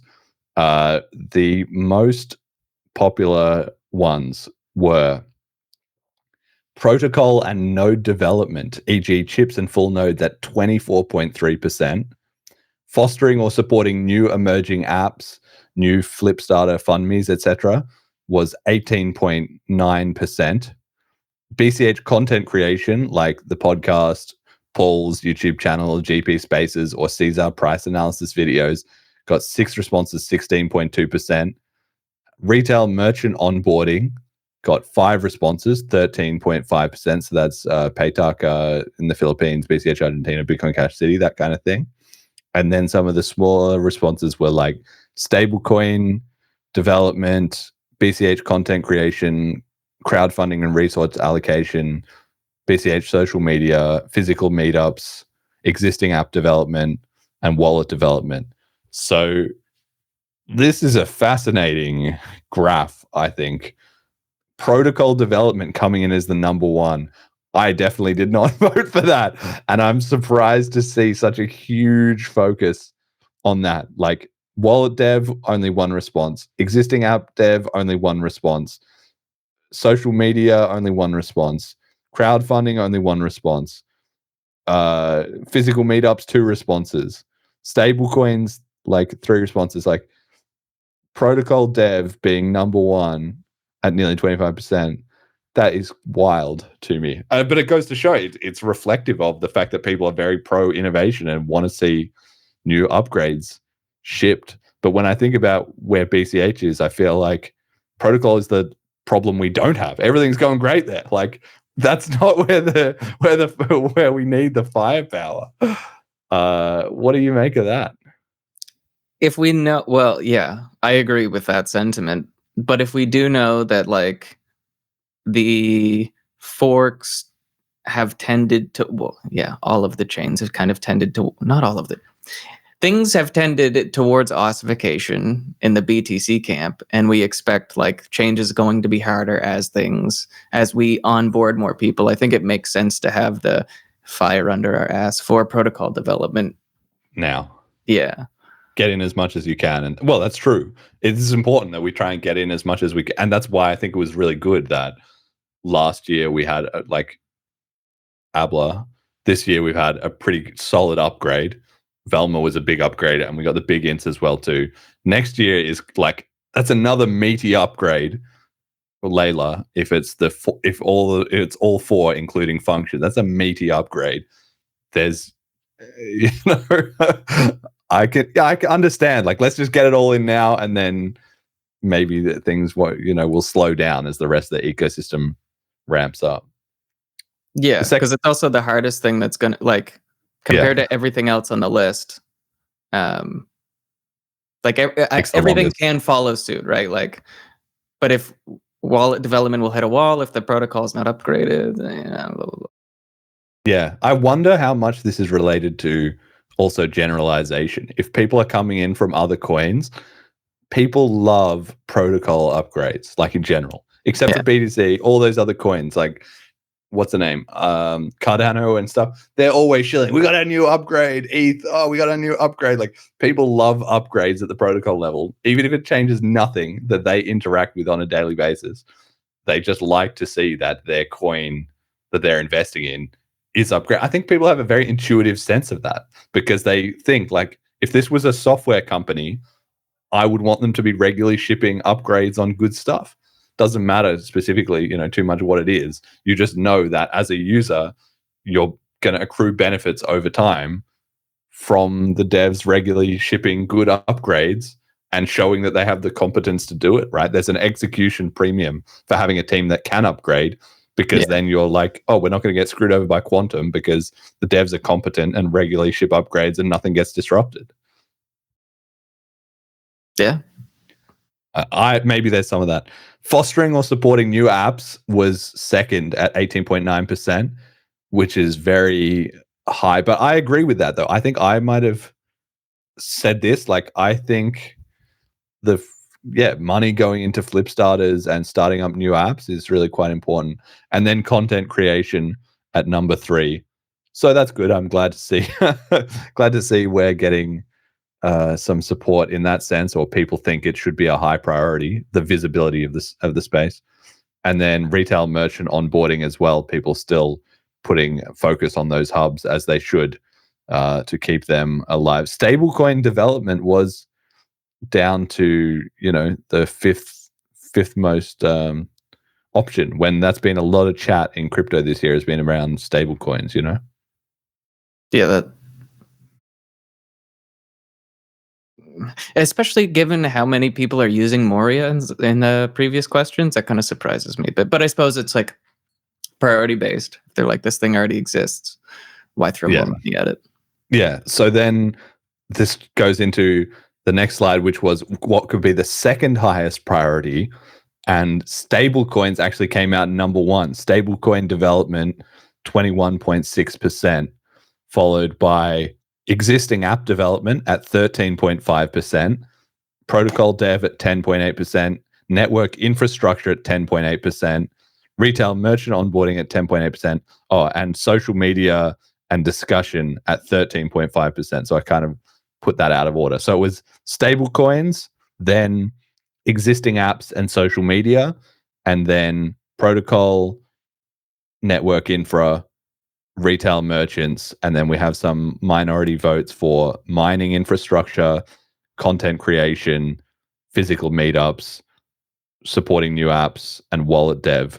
So compared to the previous one, like wallet dev, mining infrastructure, meetups, nobody's really too interested in that.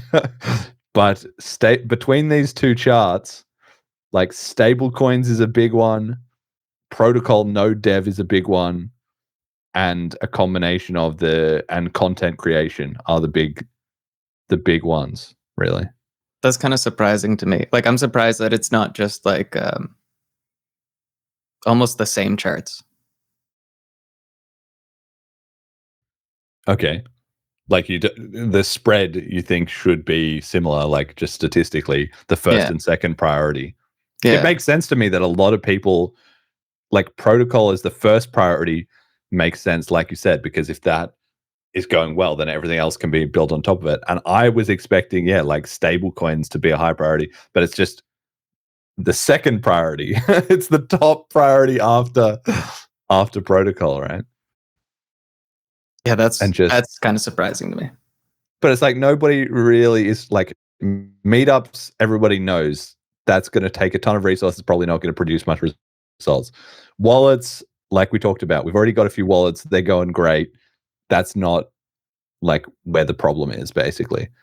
And then social media and discussion. It seems like there's still good interest in the physical hubs as well too.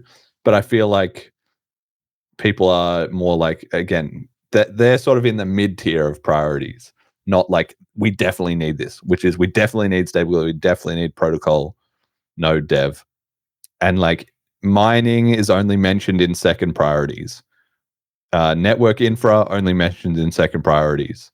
So, I mean, network infra is a tough one because it's not hitting a very broad spectrum of people. Like it's essentially equivalent to protocol dev in a way, but people vote for protocol upgrades even if they are not devs. Whereas if they're probably nobody who's not a dev is like, we need more infrastructure.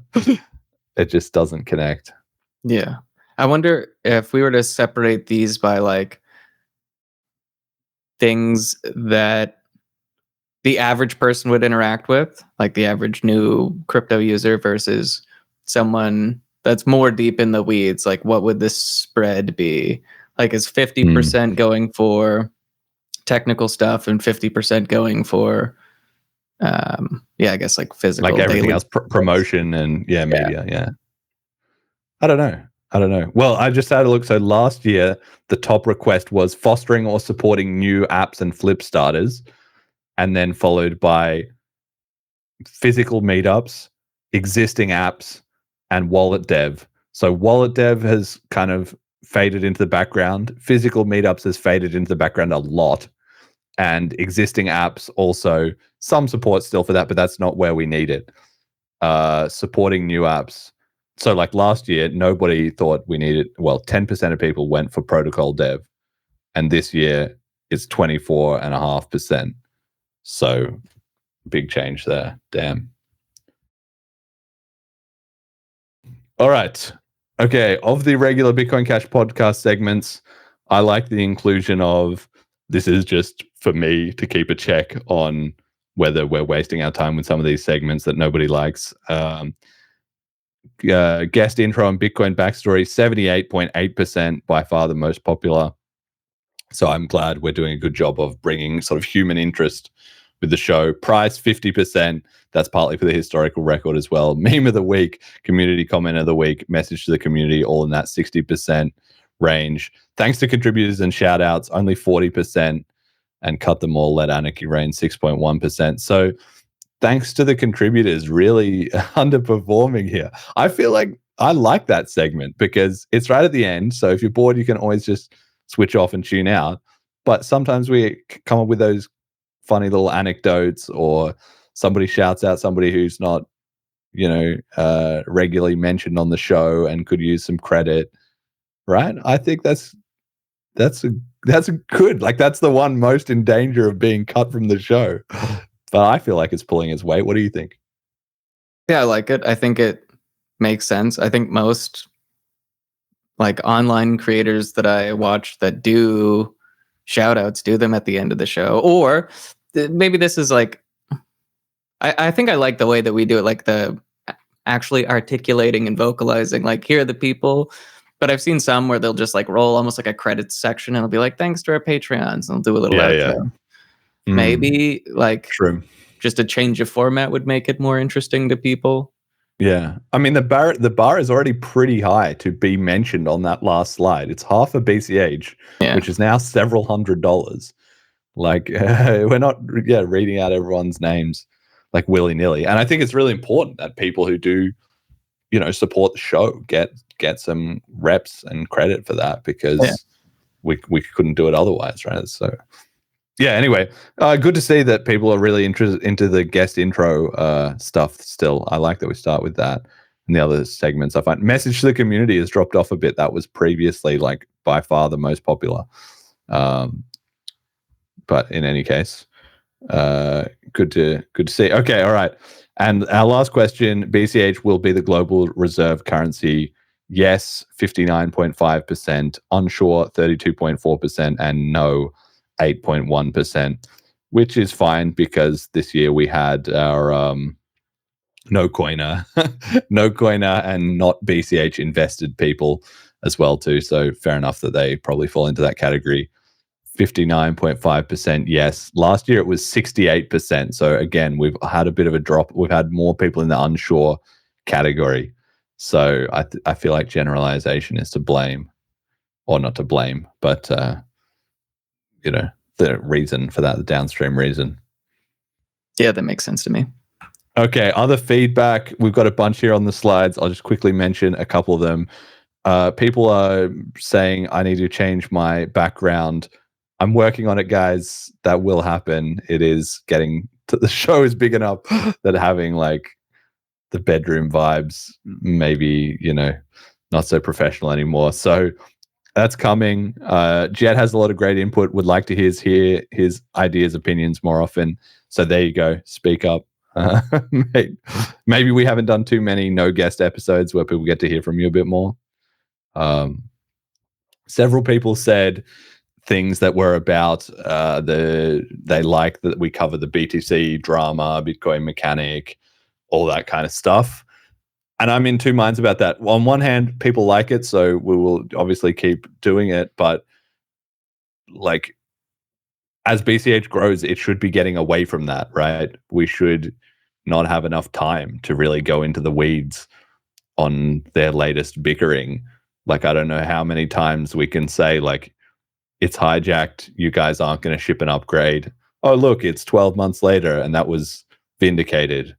Like in essence, that's what we've been saying on the show over and over and over again for the last 4.5 years. And we've been correct every time. Like the show only started. When did Taproot ship? It was shortly after. The show was in January of 21, right? So I think Taproot was in mid 21 or something like that. So we covered the launch of Taproot, and then ever since then have just been like, it's a mess, and it's just stayed that way. Yeah, and I'm sure there's other podcasts where it's like people who are using BTC who will also talk about how it's a mess. Like, yeah, I don't know. I feel like we've also said before, like, that we were going to pull back on some of the BTC stuff, but people just keep asking for it. Yeah, well, I'm hoping that it will just become less relevant over time. But to the extent that our audience is growing with the number of people that are, like, it's a two-way cycle, right? Because if we talk more about it, maybe people who are more BTC invested feel it relevant to listen in. But then because they're listening, we also get more interest in those segments, right? Yeah. So like the fact that the number of people who are BTC invested has gone up and ETH invested has gone down doesn't surprise me, given that we've done some, excellent BTC journalism that you can't get anywhere else, right? Yeah, that's fair. In any case, we'll finish the show with a little bit of that today. So that's my nod to the users. Somebody said, try to figure out a way to stop acid reflux or whatever it is that happens once the show where you hiccup or hold back and burp. Makes you sound like you're tipping them back during the show. Yes, I will try and do that. The difficult, like where I think that comes from is that I have to do so much speaking on the show. And if I'm trying to do a big monologue, I can't, I don't really want to swallow into the mic too much or anything like that. So I'm trying to run on very little breath, and I just haven't nailed the breath control for that part of it. I feel like that's what happens with that. But yeah, I know. Sorry, guys. I know you like listening in my ears, in the ears with Jeremy's voice. I'm always so conscious of that. But it's actually surprisingly tricky to. Also, when it gets later into the show, my diction gets less clear. I start off very clear, and then over time, I get less clear by the end of 2 hours. So it is something I have in mind. I'll try and improve on that. Really, I think where your voice is just so bassy too, it's easier to hear it. I guess, I don't know. Yeah, well, it's harder than people think actually to speak for 2 hours, even with little breaks in the middle. But to speak clearly, obviously I have a lot of listeners that are maybe not English native speakers, so I try and speak clearly and at a good speed for that. But also the slower I speak, the less we can cover as well too. There's a lot of factors to that as well. But yeah, well, it's the same as the background. It's something that it's like it doesn't need to be the world's best, but not having it actively be a problem is worth investing in. So yeah, I'll work on that. What else have we got here? Add privacy to Wallet Connect, smart wallet, single addresses are horrible, must be easier for grandma, etc. So yeah, that's true. That's what we're talking about with the XO stuff. And I feel like that's going to happen. That's already happening, right? We've got XO coming, Cash Connect coming, Wallet Connect is sort of doing all right. Now we have the apps starting to take off that need it, Moria, Cauldron, PCH Bull that are driving it. So I think that's on the way. Yeah. I think that'll be an easy fix. All right. Okay. And several people said that they appreciate the show, and thank you. Again, thank you. I'm very glad that we have a passionate listener group. And a couple of people mentioned 1 minute blocks, actually. So good stuff with that. Okay, let's do a little bit of drama to wrap off the show as requested by the users. So we have a clip here from Bitcoin Asia, which was about 2 weeks ago. My favorite, Eric Wall, starting to get a little bit frustrated with the state of what's been going on over there. This is such a telling clip. Let's hear what he had to say. You're wrong, Shinobi. you're losing the battle. So I mean, the only moment that you guys had any opportunity to activate CTV and checksig from stack was when we were pushing opcat, and you could sort of swoop in and say, don't listen to Eric and Udi, they're going to enable MEV on Bitcoin. We're the good guys, and we're going to save you from like the MEV effects of opcat. So let's do CTV instead, and everything's going to be fine. And then we said, okay, we'll take our foot off the gas pedal, and we'll let you guys, and this was back in April. I told you guys, we're going to let you guys go and activate CTV. And since then, like, nothing's happening. It's been 4 months now, and you guys are like, well, if you look at the discussions that are going on in like Bitcoin culture right now, like people are like running NOTS nodes, going after Gloria Zhao and Peter Woolley, and you're having nonsensical, useless, or like the conversation is completely deteriorating. You guys are not doing a good job. You're not getting it closer at all. You're actually losing the control. Like, and even further than that, like all of this whole entire discussion is going to be completely irrelevant 1 year from now if the big elephant in the room here is that we're in the middle of a corporate takeover of over Bitcoin. Like, none of us are going to matter at all a year from now. Bitcoin treasury companies keep accumulating Bitcoin. People are not interacting with the chain. There's no fees. There's no activity on the chain. New users don't even interact with the chain. They're not going to care about, like, why should we change? Eric, I think you need to take a white pill and calm down. Well, but how do we move forward, though? This is just music to my ears. Gosh, I love listening to this every time that I hear. I've listened to it 3 or 4 times now. But just every part of this is basically just the podcast vindication. I think about, we've got that clip from 2 years ago, maybe, of where they were trying to do opcat, and then they were like, it's like the space race, and the BCH guys somehow figured it out, even though they're the idiots, but we're the Americans in the space race, whatever it was. Like, that was 2 years ago, and here they are years later, nothing's happening, nothing's working. And it's a little bit of inside baseball, because Eric can talk shit on Twitter all he wants. Here's the truth. I was at OpNext. I saw him there. I told him, you're not shipping cat. Like, what's going on here? And then he was like, nah, didn't really, I didn't play with him. But here we are 4 months later. The urgency has gone up massively, because now he's complaining about there's 4 months of nothing happening. They've wasted years and years and years where everyone was like, it's coming, it'll be the next year, etc., etc. Suddenly it's like crisis mode. 4 months, you haven't done shit. What's going on? And then to hand wave it off as, oh, we're witnessing the corporate takeover. Huh. Yes. Well, that's right. We told them about that too, of course, and they refused to listen. But it just goes to show, like, once the train has left the station, like, it's too late to jump on it, So of course, so they didn't ship 2024. We've got actually a little second clip here as well, Jett, if you could play that.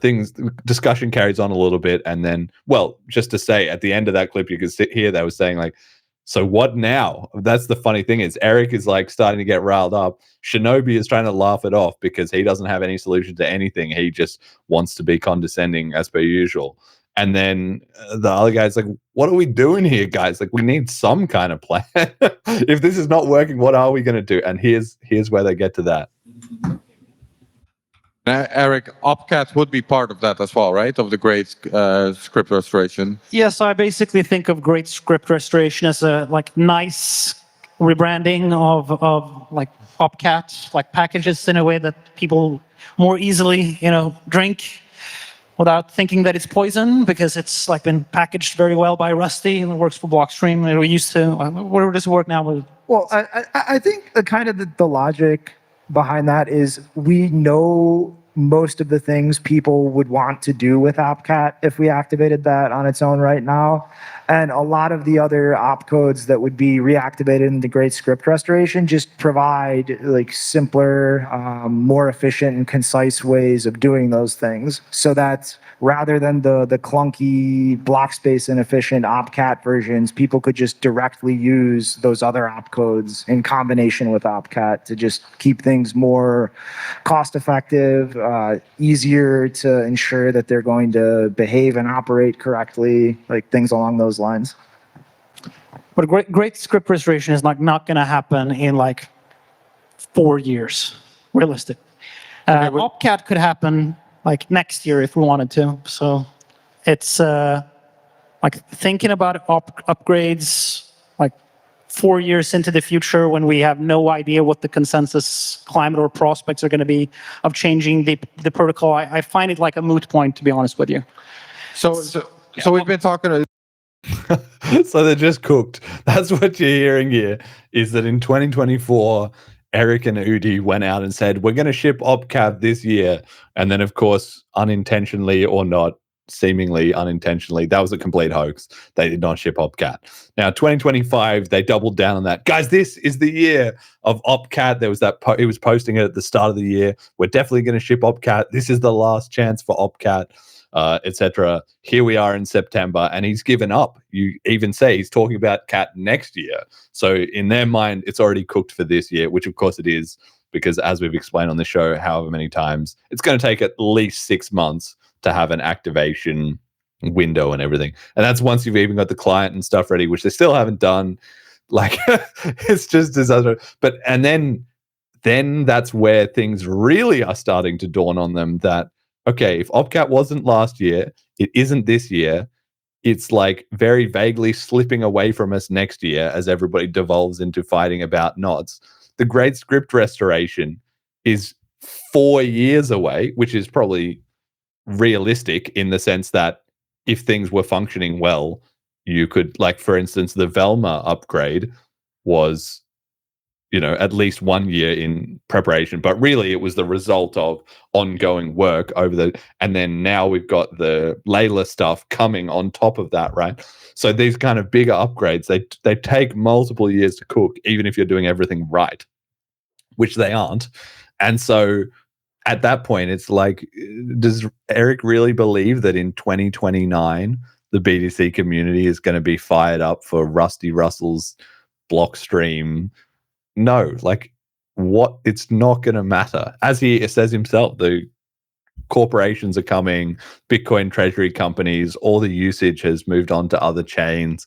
Like, crypto does not have 4 years to wait, and they're not going to. And by that stage, it's just rearranging deck chairs on the Titanic. So this is all logic that has been explained on this show repeatedly, with it all documented at every stage. And he's only now starting. I mean, I'm glad it's happening now. I'm glad it's not another 1 or 2 years before they wake up.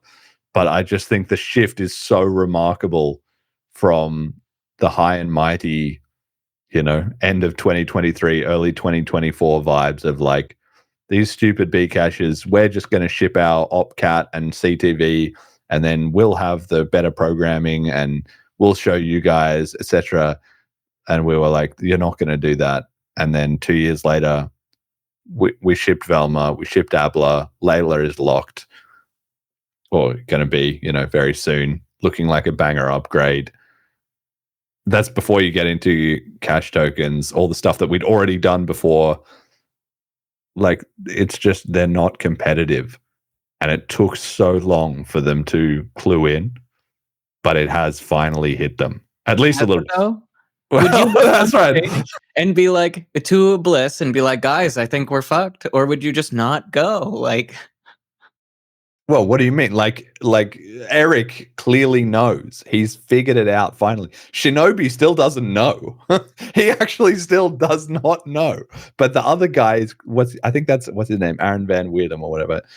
I think Eric has like figured it out. And meanwhile, the ball has moved past them anyway. It's now predictably, if you're not shipping upgrades, people lose interest eventually. It's not the the argument of the day anymore, and people have moved on to fighting about NOTS nodes now, which is what we said on the mechanic episode 151, where we said this is going to be the distraction that is going to take everyone's eye off the ball of doing an upgrade and turn it into ossified by default, which is what's happened. And now mechanic and etc., they're all arguing about the filters, and mechanic has now, even he has had the goalposts moved on him, where he is now like, well, inscriptions are bad and I don't want to, them, but they're better than the op returns that we're going to get. So now the goalposts have been shifted on him. He's now fighting one even layer further.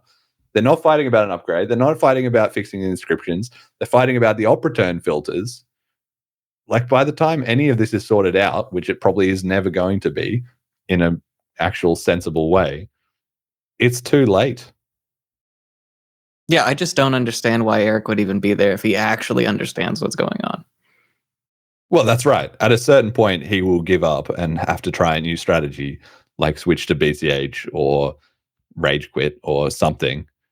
But I see your point. I was wondering why would, like, what were you saying about BLISS? Okay, I get it. You're saying that if he had truly figured it out, he would know it's hopeless and put his energy somewhere more productive, right? Yeah. This is like holding on for dear hope. That's like the plea and the desperation will come across to someone, and maybe like, someone will be like, we need to do that, but it's dead in the water. Yeah. It's not going to happen. I just, I don't know. I feel there's a bit of a demoralization process as well, because even if those BTC guys, some of them are paying attention, shout out, hello guys, but some of them are not, right? And the ones who are, slowly the word has been filtering back. Like, you can't watch BLISS stream. Oh, guys, that was another upgrade. Great. Good job. Let's all go home. You can't watch that multiple years in a row and then switch over to this on the other channel and think this, like, anything but this is a clown show. Like, what's going on here? How are we so incompetent? And it's been easy for them to kid themselves, because when you have like Ethereum, if they switch on an Ethereum conference and the ETH guys are shipping an upgrade, they can say, these are these centralized shitcoiners that change new stuff every week that doesn't matter, that are full of proof of stake and scammers. Fuck those guys. Like, who cares if they're doing upgrades? But with us, it's different, because with us, there's no pre-mine. There's no Vitalik calls the shots, because the FUD about Roger has gone. But even if, obviously it's not true, but even if it were the case that Roger was, how would he be keeping this all going for year after year after year after year? He doesn't have a Satoshi pre-mine. He didn't, there's no like cope about that. So it's just so demoralizing. It must be, right, to watch this happen. But it takes time, because if they switch, like, that's what I was saying about the exponentials curves before. They're not even paying it. They weren't even paying attention several years ago. Then some of them started to pay attention, but maybe they saw ABLA happen. Maybe they didn't. Maybe they heard something vaguely about cash tokens. Okay, whatever, But then once you're still just bickering about CTV, and then it's like, wait, another upgrade shipped, and then because if you're following both conversations, the BCH conversation, it moves on, whereas the BTC one just goes in circles, and it's like, which we tell them all the time, every time. Eventually, it dawns on them, right, that's how it looks from the outside.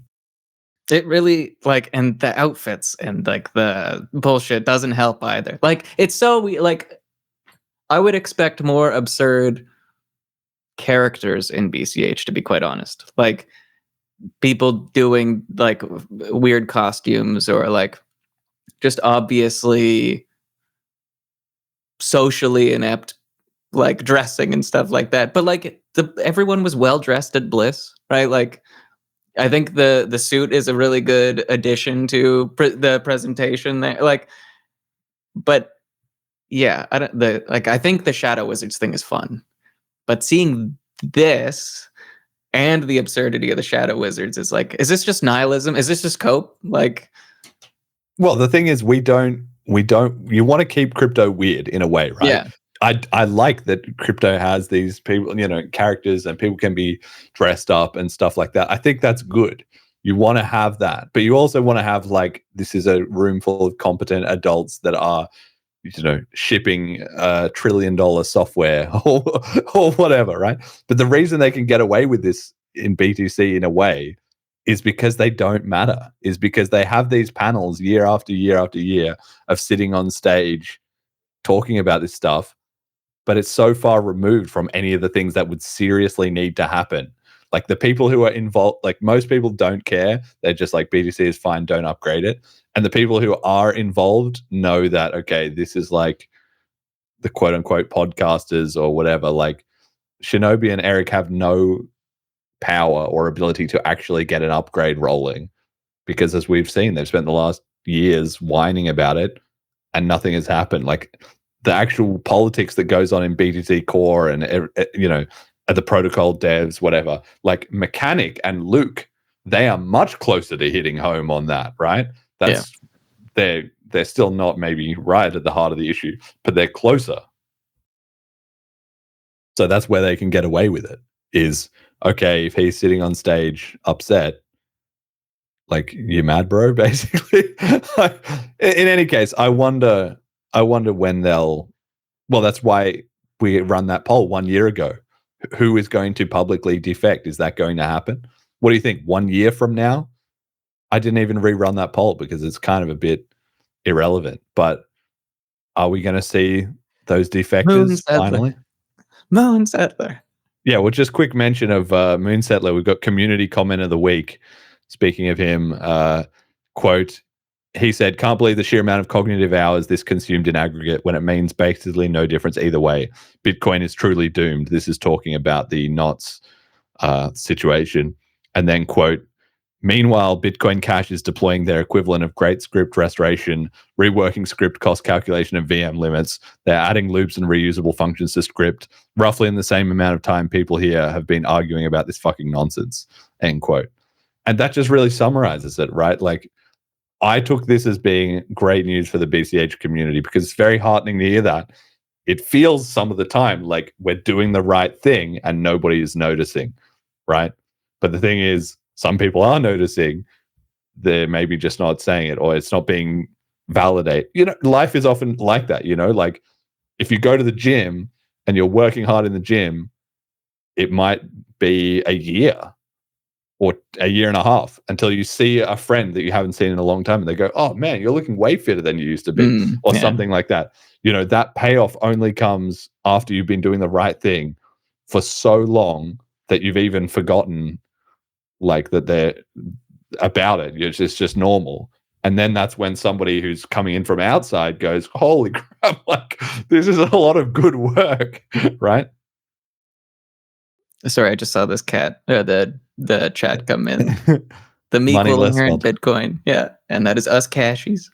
Yeah, I mean, there's that whole thing about meek being not like in the common sense of meek as in like timid, but meek as in somebody who has a sword but chooses not to use it, like who basically has restrained violence, like the capacity for violence, but doesn't use it, which was the original use of the word or whatever.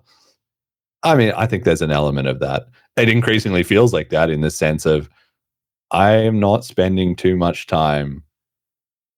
Like with Eric, for instance, is so interesting because I made that whole thread and stuff and harassed him for ages to get his attention and get him to look into BCH, etc. And he finally did, and it still didn't click for him. Like there's no point trying to talk to him. A lot of these B2C guys, if I'm commenting on their threads, it's just like, it's here in BCH. When are you going to show up? Yeah. There's no debate. There's no conversation. There's nothing we can say to any of them. Like, how many times that guy even, what was his name? Saunter or whatever his name was. There's that guy who was like, I'm so sick of the cashies being on our threads, being like, Knots is, join us in BCH, Knots guys, because we hate core 2, like we told you so. And then for CTV, it's like, well, we told you so. We have CTV, and that's it. And why is that there's no comeback to that? How many times can we say it before They just realize we're right, or we give up trying, which is what's basically happening. It's like moving on, you know. Yeah, I don't think. I think I think money talks to these people. I don't think there's any technical or community.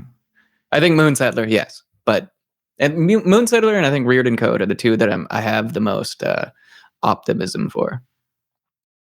But you're right. It really is just going to be the price spiking. Yeah. And then, of course, everyone will rewrite history in their minds and suddenly be interested in BCH and forget that they'd spent 8 years saying it was shit and these idiots and et cetera, and suddenly be like, yeah, no, I always thought that, you know, it was good that we had one chain ossifying and one chain upgrading so we could let it play out in the market and see, you know, which way was the correct way. I'm really glad that that's, of course, how we wisely decided as a community that would happen. That will be the line instead of, oh, wait, I spent, 7 years shitting on these guys and crowing about how I dumped all my coins only to realize we were the bad guys. Our coin is ossified and stuck. It's taken over and never going to change the world. And it's time for us to defect. So I'm going to do it dishonestly, although they might even convince themselves. That's the funny thing, often when people have those kind of copes, they actually, maybe not at the deepest subconscious level, but on some level, they convince themselves more than they convince anyone else. Like they're saying it out loud to try and convince themselves, Yeah, I think that'll be the case too. All right. Well, we'll see. That's a little bit of drama there for everybody that has been following the BTC stuff. But yeah, Layla is looking good. So message to the community. Do you have a message to the community? The listeners have been wanting to hear from you. What do you have to say to them? I mean, shit's going good. The fact that I didn't, I have nothing, I have nothing to complain about, which is wild because 6 years in crypto, there was always something to complain about. Now we're almost 6 years later and it's like, yeah, we're good. We're good. Things are great. Let's get these upgrades out. Let's demoralize the opposition by how fucking sick we're doing. Yeah, I think, we can just take it up a level. It's really where it's at. Like that, all those debates and all that, it's all been won. There's no point really rehashing that. But at the same time, it's that 10x. We do have to produce results. I mean, having a better protocol is a nice start. Having a 10x better protocol is a very good start, but that's only going to sway maybe a couple of protocol developers, if that. To sway users en masse, the whole thing needs to be 10x better, start to finish. It needs to be the wallet experience, needs to be the technology, needs to be the apps, needs to be the developer experience for people getting involved. That's where Blaze kind of comes into it. And where that wavering is starting to happen. But I think maybe we're still 6 months, a year, maybe even 18 months away from just the floodgates opening for BCH to become like the story. Everyone what's happening in BCH? Holy shit, have you seen what these blah, blah, blah? So I guess my message is when that time does come, be prepared for people to bring their paranoia with them. People are going to be like, well, BTC could get captured with as big as it was. They're going to say the same shit here. And we need to kind of let them know, we've already done 3 splits. We know how to deal with this now. Don't worry about it. Well, it's not don't worry about it, but we will need to go through revisiting that history, explaining and inducting new people because that resilience fades over time unless we maintain it, which is why it's good that the chip process is working so well and the upgrades are locking in ahead of time and so forth. So that's all smooth, but that it only it's easy to forget, right? It's easy. It's only the result of a lot of work that we're all constantly doing to be in consensus, have the discussions about the chip, and that's going to get sort of harder to do as there are more people involved. But it's just you have to keep pouring coal into that fire. You have to keep lifting weights at the gym week after week after week. It's the same way for the BCH community and the consensus process. And we're going to need to maintain that and help newcomers understand the importance of it. Yeah. The don't worry about it. I mean, like, don't fall susceptible to the unnecessary paranoia. Like, because we've seen what actually happens now, right? It's not like when the BTC guys come, we're gonna have to all of a sudden be like, oh, Blockstream, because I think they're gonna have to suffer from the sunken cost fallacy of like, if BTC loses some of these prominent voices, the corporations are gonna be like, well, what do we have to do? But they're not gonna be. They're gonna be like stuck between a rock and a hard place. There's not much that anyone can do in BTC anymore. Yes. So I don't think we have to worry so much about people like Blockstream coming over to BCH as well. I think it'll probably be like new voices popping. Well, it'd be so easy to call them out.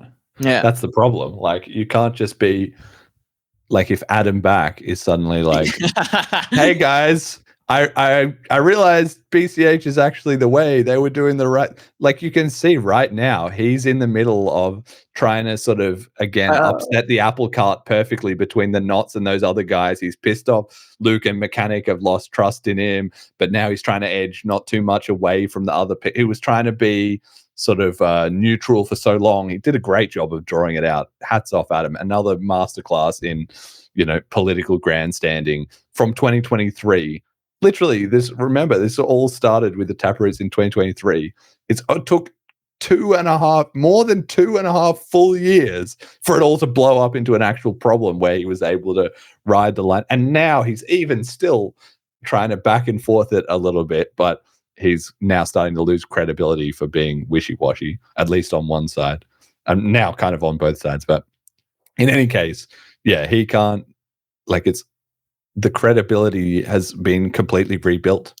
That's why I like so much about BCH. Okay, it had to go through that cleansing fire one time for the community to learn how things work.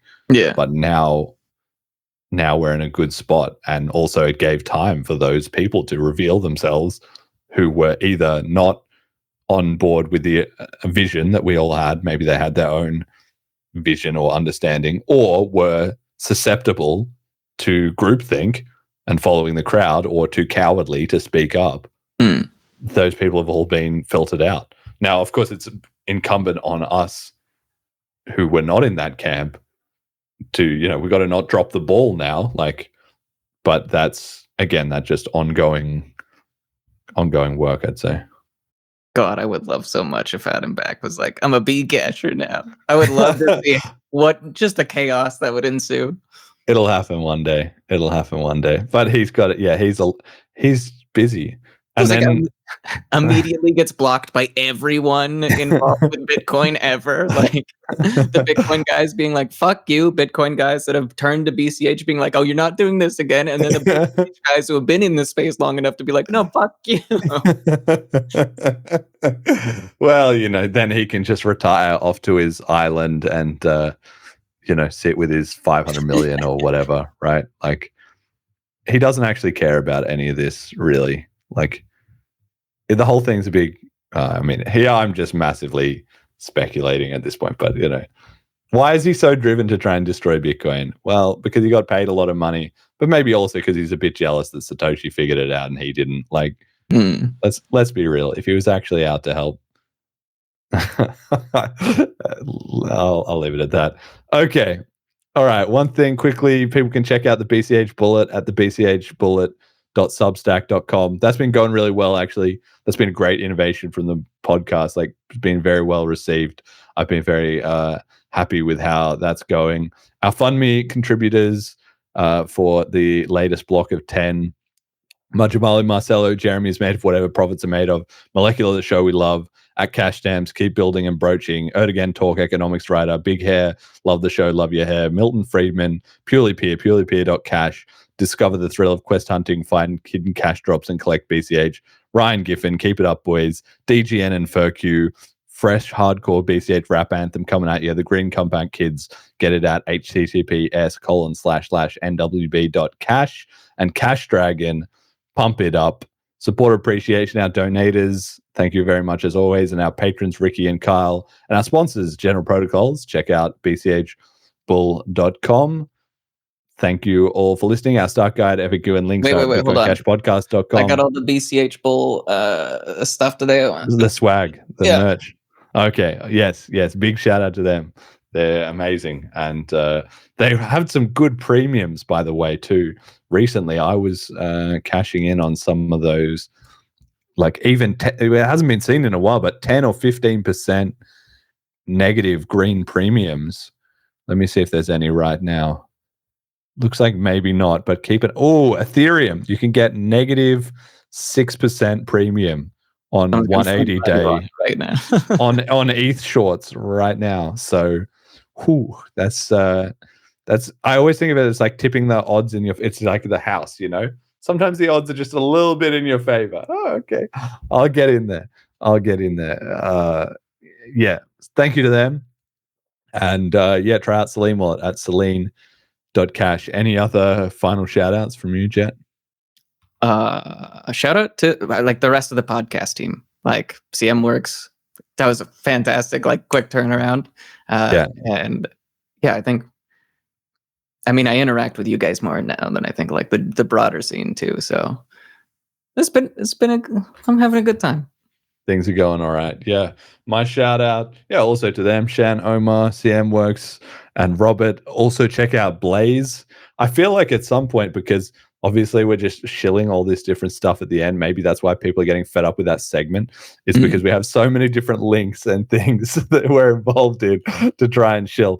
But Blaze will be coming up soon. So please, everybody, get interested in that. I'm hoping to see a lot of the BCH regulars, enrolled in that as hackers and so forth. Of course, we have people who are also involved as mentors and sponsors and all that. So it's a big effort, but please get involved in that at bchblaze.cash. And I had something else which is now slipping my mind. Doesn't matter. That's it. Do your chip endorsements also.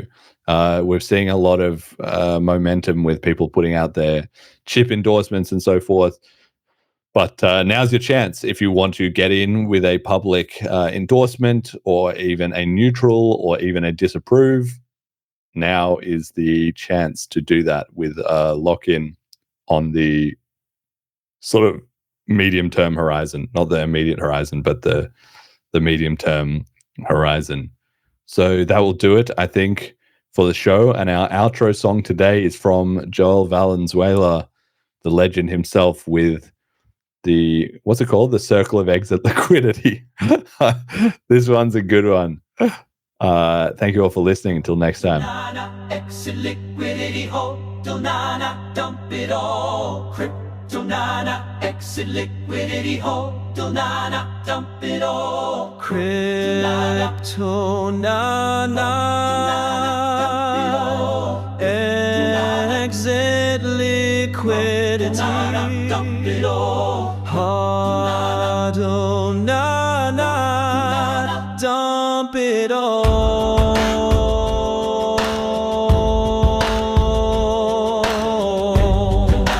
Exit liquidity, hodl nana, dump it all. Crypto nana, exit liquidity, hodl nana, dump it all. From the day we arrive on the blockchain and blinking step into the trade, there's more to lose than can never be won, more to dump than can never be saved.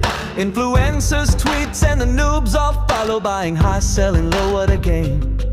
But the boomers know, and Sailor, he knows that the dump is coming. It's all the same. It's the circle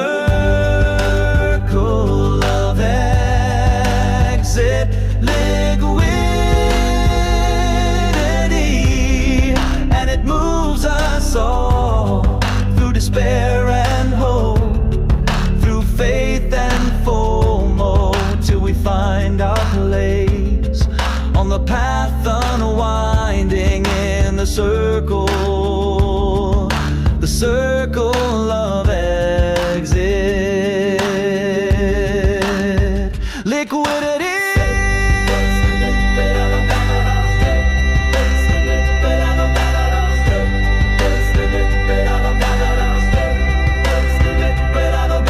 Some of us fall by the wayside, and some of us soar to the stars. But the influencers always win with the Lambos and their cars. So beware of the pump and the inevitable dump, for the cycle continues and the news get wrecked. Banana, exit, liquidity, hot, banana, dump it all. Crypto nana, exit, liquidity, hot, banana, dump it all. Crypto nana, exit, liquidity, dump it all. Hado nana, dump it all.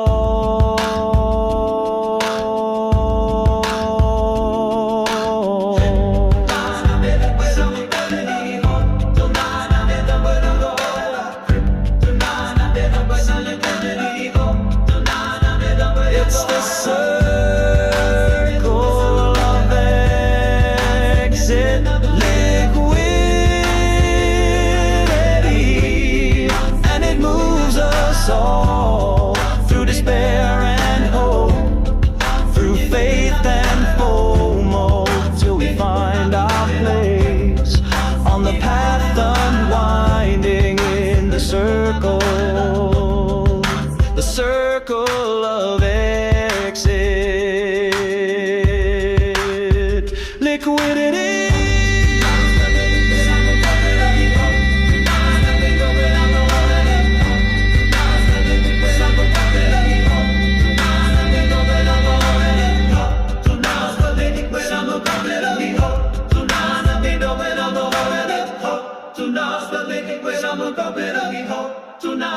Dump